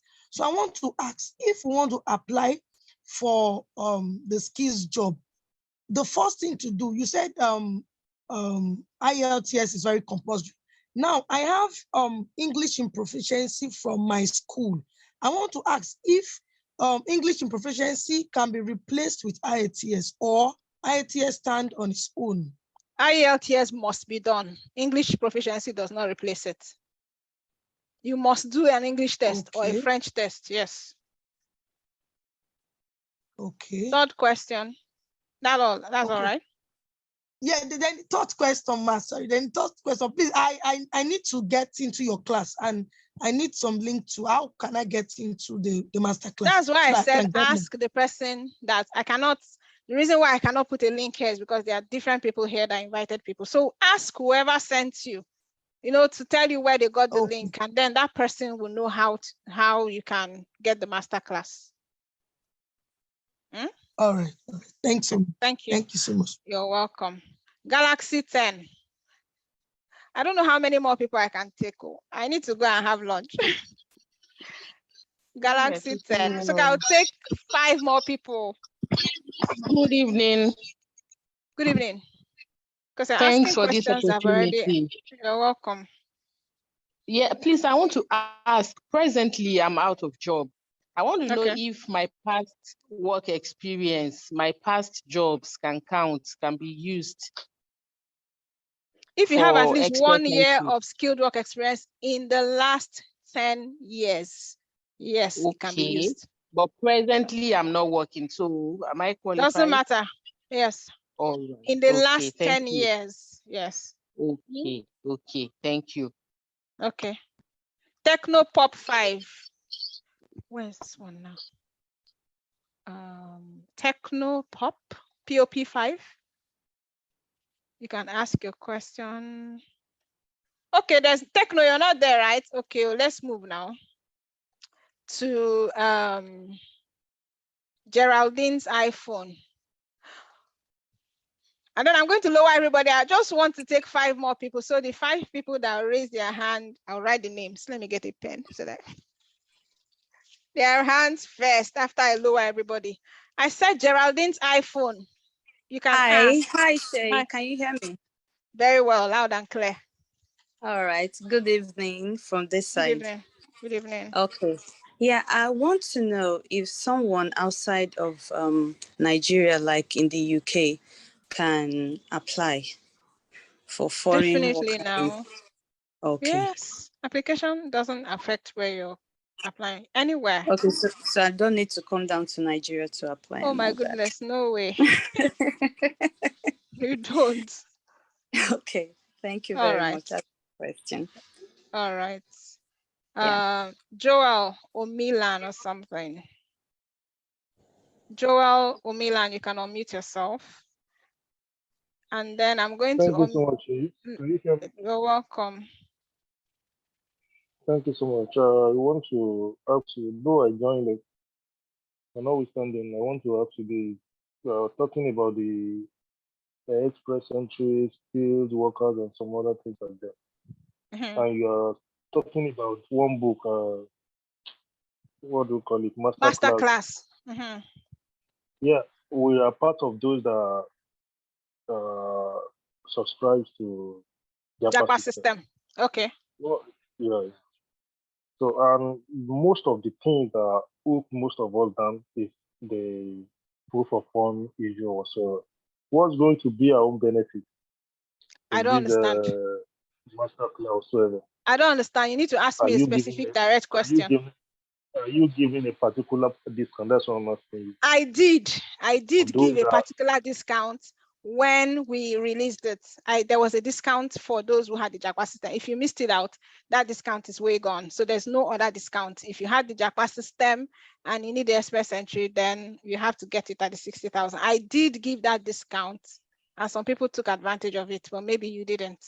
So no. that boat has sailed. I'm so sorry. Is that all the question you have? Okay. So I'm going to lower. I'm so sorry. I can't. There are so many hands raised, and you're asking questions that I've already answered. I'm going to lower everybody's hands, and the first 5 hands that I see raised, I want to write them down. The first, I'm going to lower. I haven't lowered yet. Now I'm going to lower everybody's hands, and then take just the first 5 people because I need to stop. It's past 4, past 9. Or 10 in Nigeria, or 9. It's past 4 here. So I've lowered everybody's hands now. I don't even know. This is WAEC. Oh my God. Okay, fine. I'm just going to do random here. Okay, Shade is smiling. So Shadi, ask your question. Hello. Hello. Hello, I can hear you. Okay. My question is, I don't know if you have answered this before, but I joined, I later left, came back again. So can we do the two at the same time, the express and the study Yeah, Shade. Okay. You are taking somebody's chance. When you're asking a question, I've already yes, you can actually do this too. Yes. So you can mute yourself back. Thank you. Okay. Gideon Taiwo. I think I saw Gideon. Gideon Taiwo, you can ask your question. Yeah, good evening from this side. Good evening. Yeah, thank you for the opportunity to give it to us.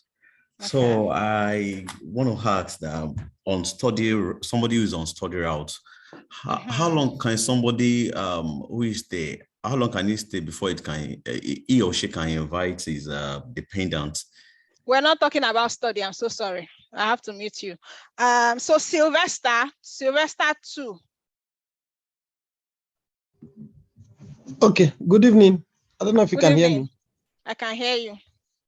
Okay, thank you so much for this opportunity. I really appreciate it. So my singular question, because most of them have been answered, the single question I just have for you is so if I'm applying with my wife, so how, and both of us write IELTS, and let me say I'm a graduate, she's a graduate, how does her point, if I'm the principal applicant, add to my points? That's just my question. So if you are the principal applicant and you are applying, your spouse is accompanying you, it's a form now. So there's a place where you write, my spouse is accompanying me. Yes.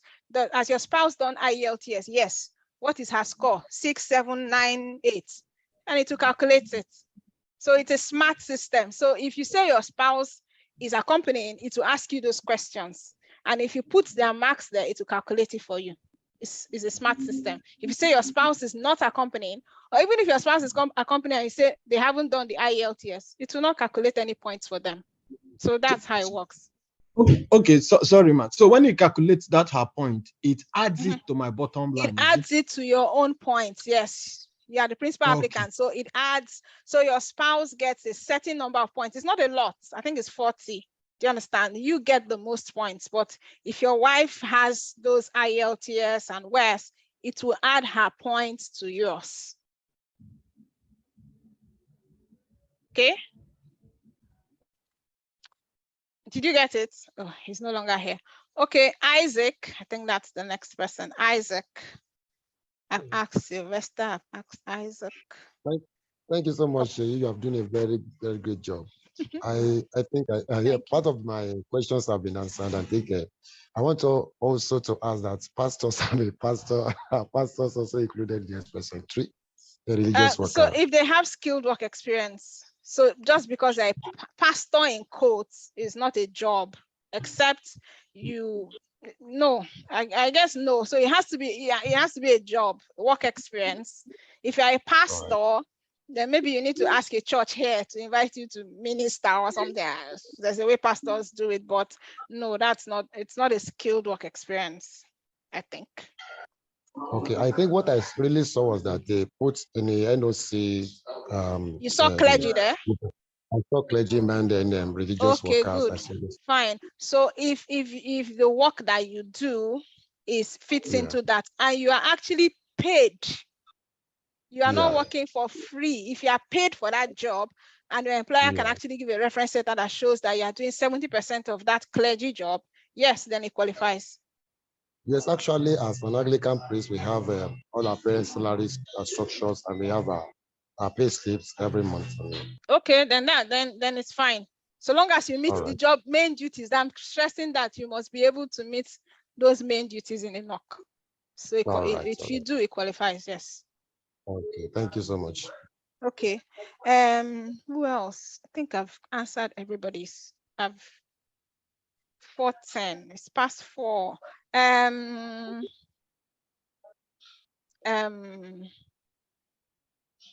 don't want to call somebody that will now come and ask the same question. So Bamidele Akintade, you can ask your question. Good evening. Good evening. Yeah, I'm going to lower everybody's hands again. I'm Bamidele. Please, I wanted to ask this question from you. I have once applied for Express Entry, which I was sent a mail. I am qualified for the program. But during those times, there's a person, he said he's an American and Canadian immigrant lawyer, told me I'm going to pay $1,300, that I'm going to pay that via my account. So if I have up to that in my account, then I should tell him my ATM serial number so that the money can be deducted. I don't know if this is the right way or it is not. I cannot answer that question. I don't know the person. I don't know the route. I can't. I'm sorry. You can't be asking me a question about what somebody else did. I don't know. I'm so sorry. Yeah, I can't know now. So because I'm so sorry.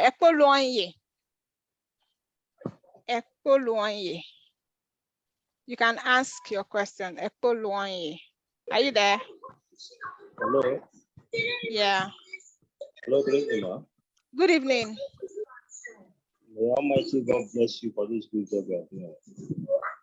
Thank you. Thank God. Yeah. It's not a question. The guy that asked that called earlier on, that spoke earlier on, concerning those of us that got the JAPA system, I want to plead, man, because I'm one of those that got the JAPA system and I did not benefit from discount for this one. No, if you're asking about JAPA system, please, I'm sorry. No. There's no relationship between the two. Kamis, can you ask your question? Kamis, I'm so sorry, I'm not being rude, but we're talking about express entry, not JAPA system. If you have a question about JAPA system, that means you have my contact details. Send me a message. Kamis, do you have a question that hasn't been answered? Maybe am I looking at the wrong person? Do you actually have a question? Okay, so we'll leave Kamis and we'll ask Blessing, because I think I saw Blessing before. Blessing. Hello? Yeah. Hello? I can hear you. Good evening. Please, can I get a direct consulting just to pay you? You do the job for me so that. Okay, so when you get the express entry, then you can ask for direct consulting. How do I get the express entry? Sorry, I just the master class. How did you get here? Who invited you to this class? To this Zoom? So can I get your contact from? How did you get to the Zoom? Who invited you? Can't hear. I can't hear. You say what? Nobody invited me. How did you know that there was a Zoom now? How can nobody invite you? How did you know that this Zoom exists? Okay. Sorry. I have to mute you because I think there's some background noise. Sorry. Abdul Razak Yahaya. Yeah, So ma'am, good evening. Good evening. I think I've Thank you gone very past my much 5 for people. giving me this opportunity. Uh-huh. I have only 2 questions to ask. Uh-huh. The first one is about the West. Last I applied the West. They applied a school. We are not talking about studying. Yes, if your question is about studying. Yeah, it's about the express. I'm saying that I applied for the West last year, but it was the for school. Do I still need to inform them so that they use? Okay, so sorry, I'm sorry to interrupt. I know where you're going. So when you did your West, it gave you a report, right? A West report. Yes, please. How long ago? Was it up to 5 years ago? No, it's barely a year now. So you can use it. So long as it's within 5 years, you can use it. Okay. The most important thing about the West is just to say that your degree is equivalent to this. That's all. All right. And then my last question is about, I'm a Muslim, and then you see Muslims, normally when you marry, we don't have marriage certificate. So oh my goodness. If you don't have marriage certificate? No, we don't have a registered marriage certificate. Okay. So how will I use her as my wife? Or you might have to go to a court and get something. You must prove that you're married. I mean, you can't just say I'm married. So maybe you go to a court. I don't know. I didn't know Muslims don't have a marriage certificate. I'm just saying that for the first time. And we do these applications for Muslims and they submit something. So I have to, maybe you go to a court or something and then ask for, they usually like legal things. So if you can get something from a court, that will be fine, I think. Thank you very much. God bless you, ma'am.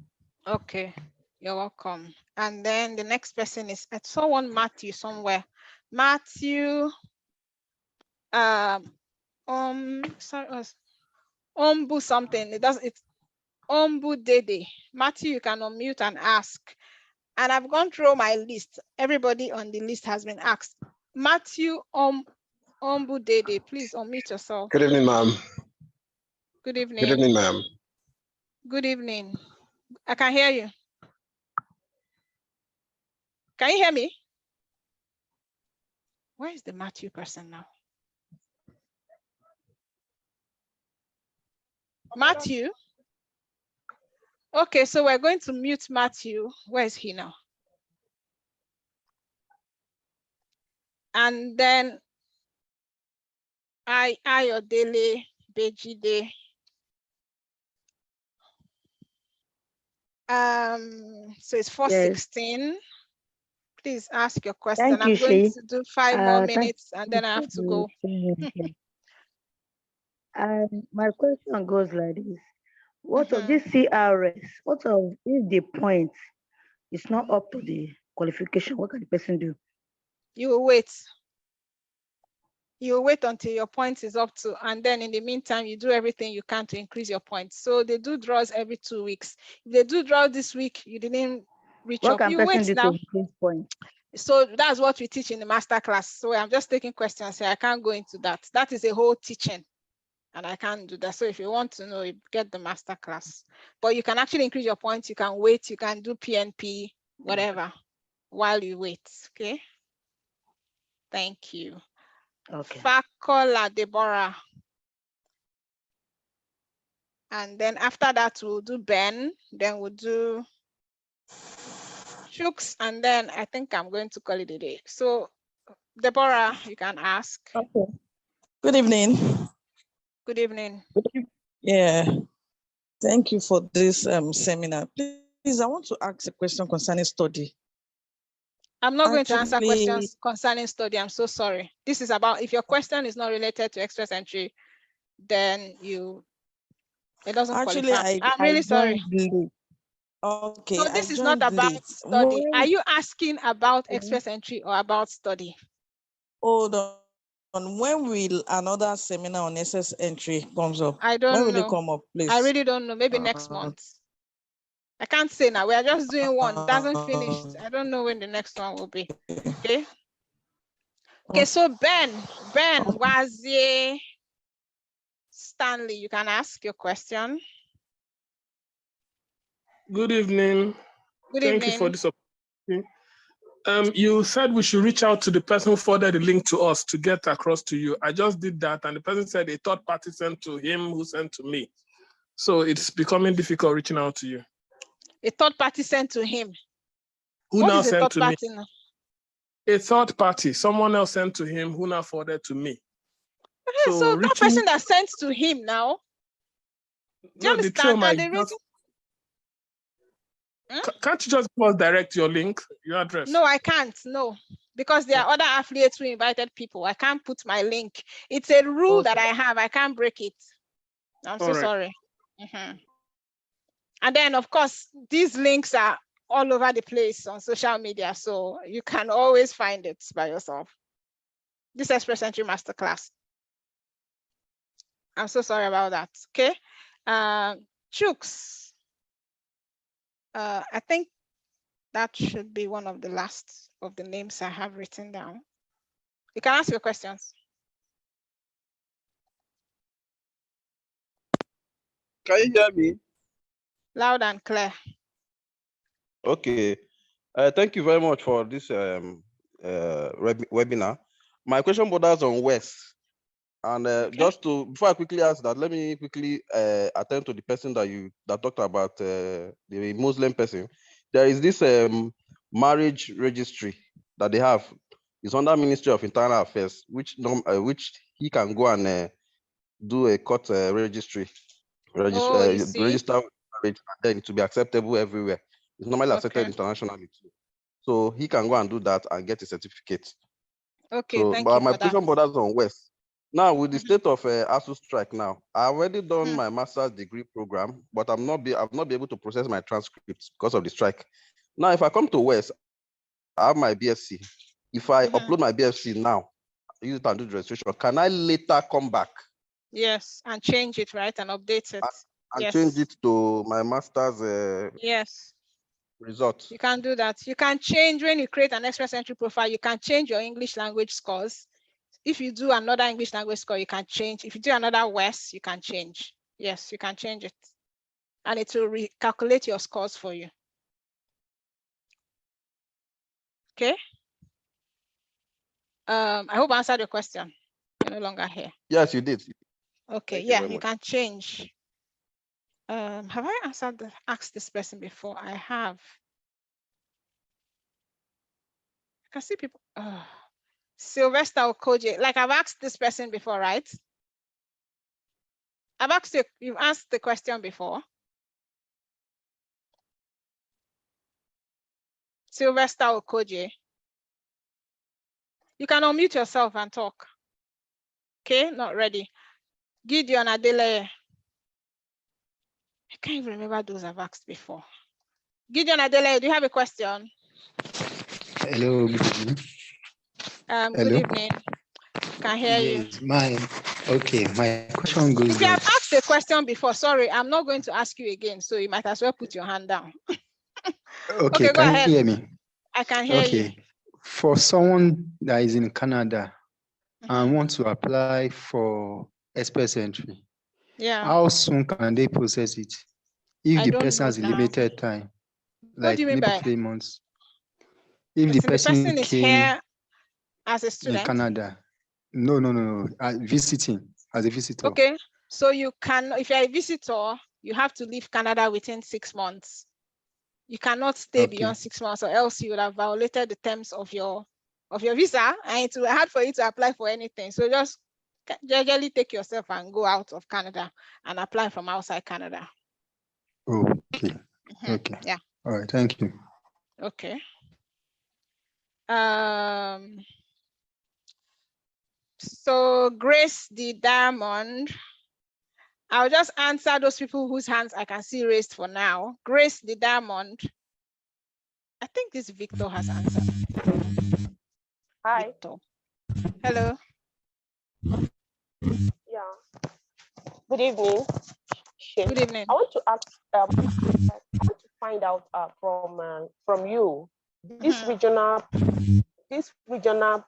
immigration pilots has actually ended, or which one in particular? The rural immigration pilots. Okay. Yes, whether it has ended. Just so like rural immigration requires a job offer. It hasn't ended, but it requires a job offer.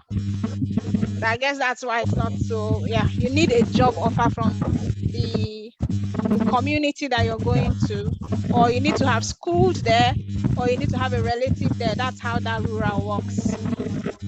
Also, I also want to ask. I'm a medical or a healthcare professional. I'm a biomedical scientist, and I had reviewed the Saskatchewan immigration and that's provincial nomination program, and I found out that I needed to be eligible to be registrable in the regulatory body for me to continue my application process. On that note, I am asking if I can gently change my NOC. So if you change your NOC, I mean, you've already applied with one NOC before. Saskatchewan, they are very touchy. So if you have one NOC, they are very touchy. You have one NOC, you can't change to another NOC. Based on what now? Your NOC can't be changing now. No, I have not. I have not even applied either. I'm only asking if I can do it on my own before I get into the pool. Now, if you can do what? I can change my NOC, because the present NOC, that's my profession and what I'm practicing now. If I should use it, it's going to cost me a lot of money and a lot of waiting period for them to process the whole thing for me to. Okay, so sorry, I'll just summarize. So for Saskatchewan, your work experience has to coincide with what you studied. Okay, so long as if you change the NOC, it coincides with what you studied, I guess it's fine. It's okay. Yeah, your work experience must coincide with what you studied for Saskatchewan. It must. Yes. You cannot be an engineer and then you studied business administration, for example. They will not take you. Yeah. It's okay. All right. Then thirdly, I'm above 30. I'm above about 40, and I want to ask if my CRS is about 320 something. Is it okay? Can I? It depends on. I don't know. I cannot predict the scores of the CRS, future CRS scores. I cannot predict. So it depends on what the future scores are. There's so much noise. Maybe it's from me. I don't know. So I can't predict. Oh my God, I have to put this up. Sorry about that. So Victor, I don't know if I've asked this Victor before. Sorry, Victor. I'm going to ask. Let me just say the people I'll ask, and then I have 5 minutes. Victor, James, and Good day, then madam. Ayodeji, and then I will end. Then Fatima has 1 million hands up. Okay, go ahead. Thank you, madam. Good day. Good afternoon. Or good Thanks day, for whatever, this. sorry. Yes. Please, can I use Cambridge IGCSE result? No, you have to use IELTS. No. For English, right? Yes. IELTS or CELPIP. Okay, then secondly, I'm here to defend my PhD thesis. Okay. So can I put that in the West when I'm putting my certificate? No, you can't, because you don't have, they will ask you, have you graduated? Do you have a degree yet? So if it's no, you can't use it. So I should put only masters? That's the only one you can use, because that's the one you've graduated from. Okay. So yes. So if you get your PhD, you can go and update it. Okay. Thank you. All right, welcome. So Jen's true words, then Ayodeji, Fatima Ali, then and I would have to stop. I'm so sorry. I've been talking for 2.5 hours and I'm tired. So Victor, you can ask, or have you asked before? Victor, you've asked a question before, right? Okay, Jen's true words. Yes. Okay. Yes, I'm okay. Okay. Thank you. Are you asking a question or you've asked? Okay, Jen's true words. You're the one we are waiting for. 1, 2, 3, 4, 5. Going, gone. Okay.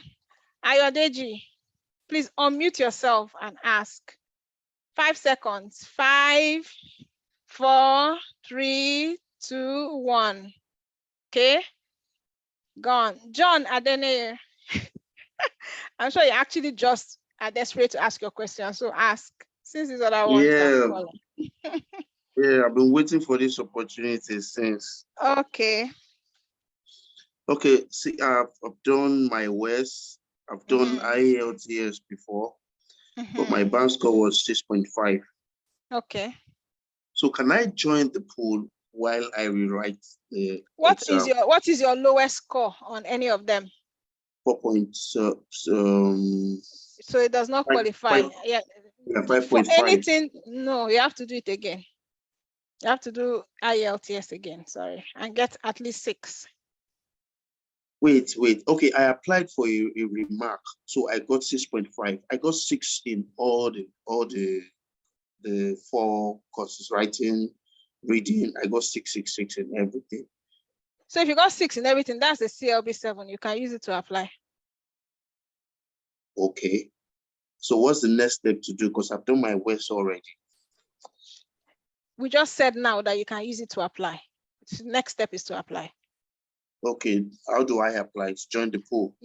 So you get the master class to learn how. Is that really what you're asking me here? I should tell you how to apply. We're just doing a Q&A now. Hey God, okay. I can't be telling you how to apply here now. That's what the master class is for. Or you can go and look online or look on the Canada .ca website and find out how you can apply. Okay. Okay. So I think the last person is Fatima Ali. It's already 4:30 or already 9:30, right? 9:30. Hello, good evening, Shay. Good evening. How are you? Yeah, fine, thank you. Thank you so much for the opportunity. So I want to quickly ask, my spouse has a study permit in Canada, and I am joining him, and I'm also supposed to go into the pool. I have IELTS already, the express entry pool, but I heard you saying something that he has to have an IELTS too. Is it compulsory since he's studying there already? Okay, if he's a primary applicant, he needs IELTS. Do you understand? If he's applying as your dependent and your scores are fine, then he doesn't need it. But if he's the primary applicant, he needs IELTS. No, but he's the primary applicant. Yeah, the primary applicant. So if your points are fine and you don't need his points, then he doesn't need to do it. But if you need his points, then he needs, especially if you put him as accompany, then he's accompanying. So there's that 40 points for him that you can never get. It is for your spouse. Okay, Yes. okay, So, okay, okay. So the highest you can get is less than that 40 spouse because you have an accompanying spouse. Okay, okay, okay. All right. Thank you so much. Okay. And have a nice day. You too. Okay, so I think I've tried, and it's 4:30 or 9:30 in Nigeria. It's 4:30 here.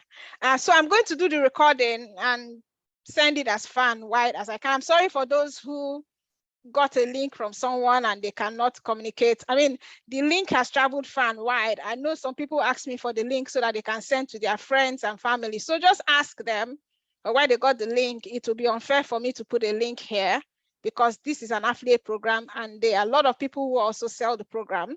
We're selling through Expertnaire and Seller for now. So you must purchase through Expertnaire and Seller. So whoever sent you a link to purchase is going to be sending you a link from Expertnaire or Seller.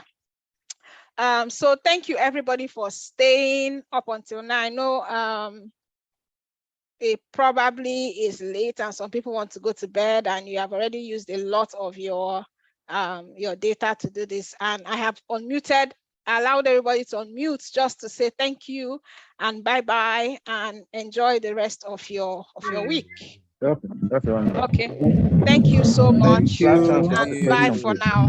Okay, so I'll try and have another webinar next month. Thank you. I need to go and rest. Bye. Thank you so much. Bye-bye. Bye. Bye. Bye. Bye. Bye. Bye. Bye. Bye. Thank you so much. Bye. Bye. I can see some future Canadians. I can hear your voice. I can hear your voice. Bye. Good night. Bye. Children Hi, are the thank you. ones God that bless you. enjoy Canada the most. Children enjoy this place. I don't know why. Okay, so bye.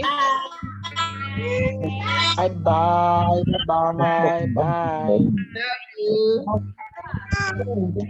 Hi, thank you so much. I appreciate. Thank you. So I'll try and send the recording. Bye bye. Thank you very much. Bye everyone. Bye. Okay. Bye. Bye Shay. Bye everyone. Bye. Bye Shay. Bye. Bye. Bye Funke. Bye Gideon. Bye Rita. Bye Rejoice. Bye Techno. Bye Vicky. Bye Patience. Bye True. Bye Memishala. Bye, Shay. Bye Chibuzo. Bye Funke. Bye Geraldine. Okay, so I have to go now. How do I get out of here? No. Let me say answer. I saw her before. How do I end this now? Please don't go. I have to end this. How do I? Let's have the seminar all night. I want to leave. Madam, how much is it? Okay, bye everyone.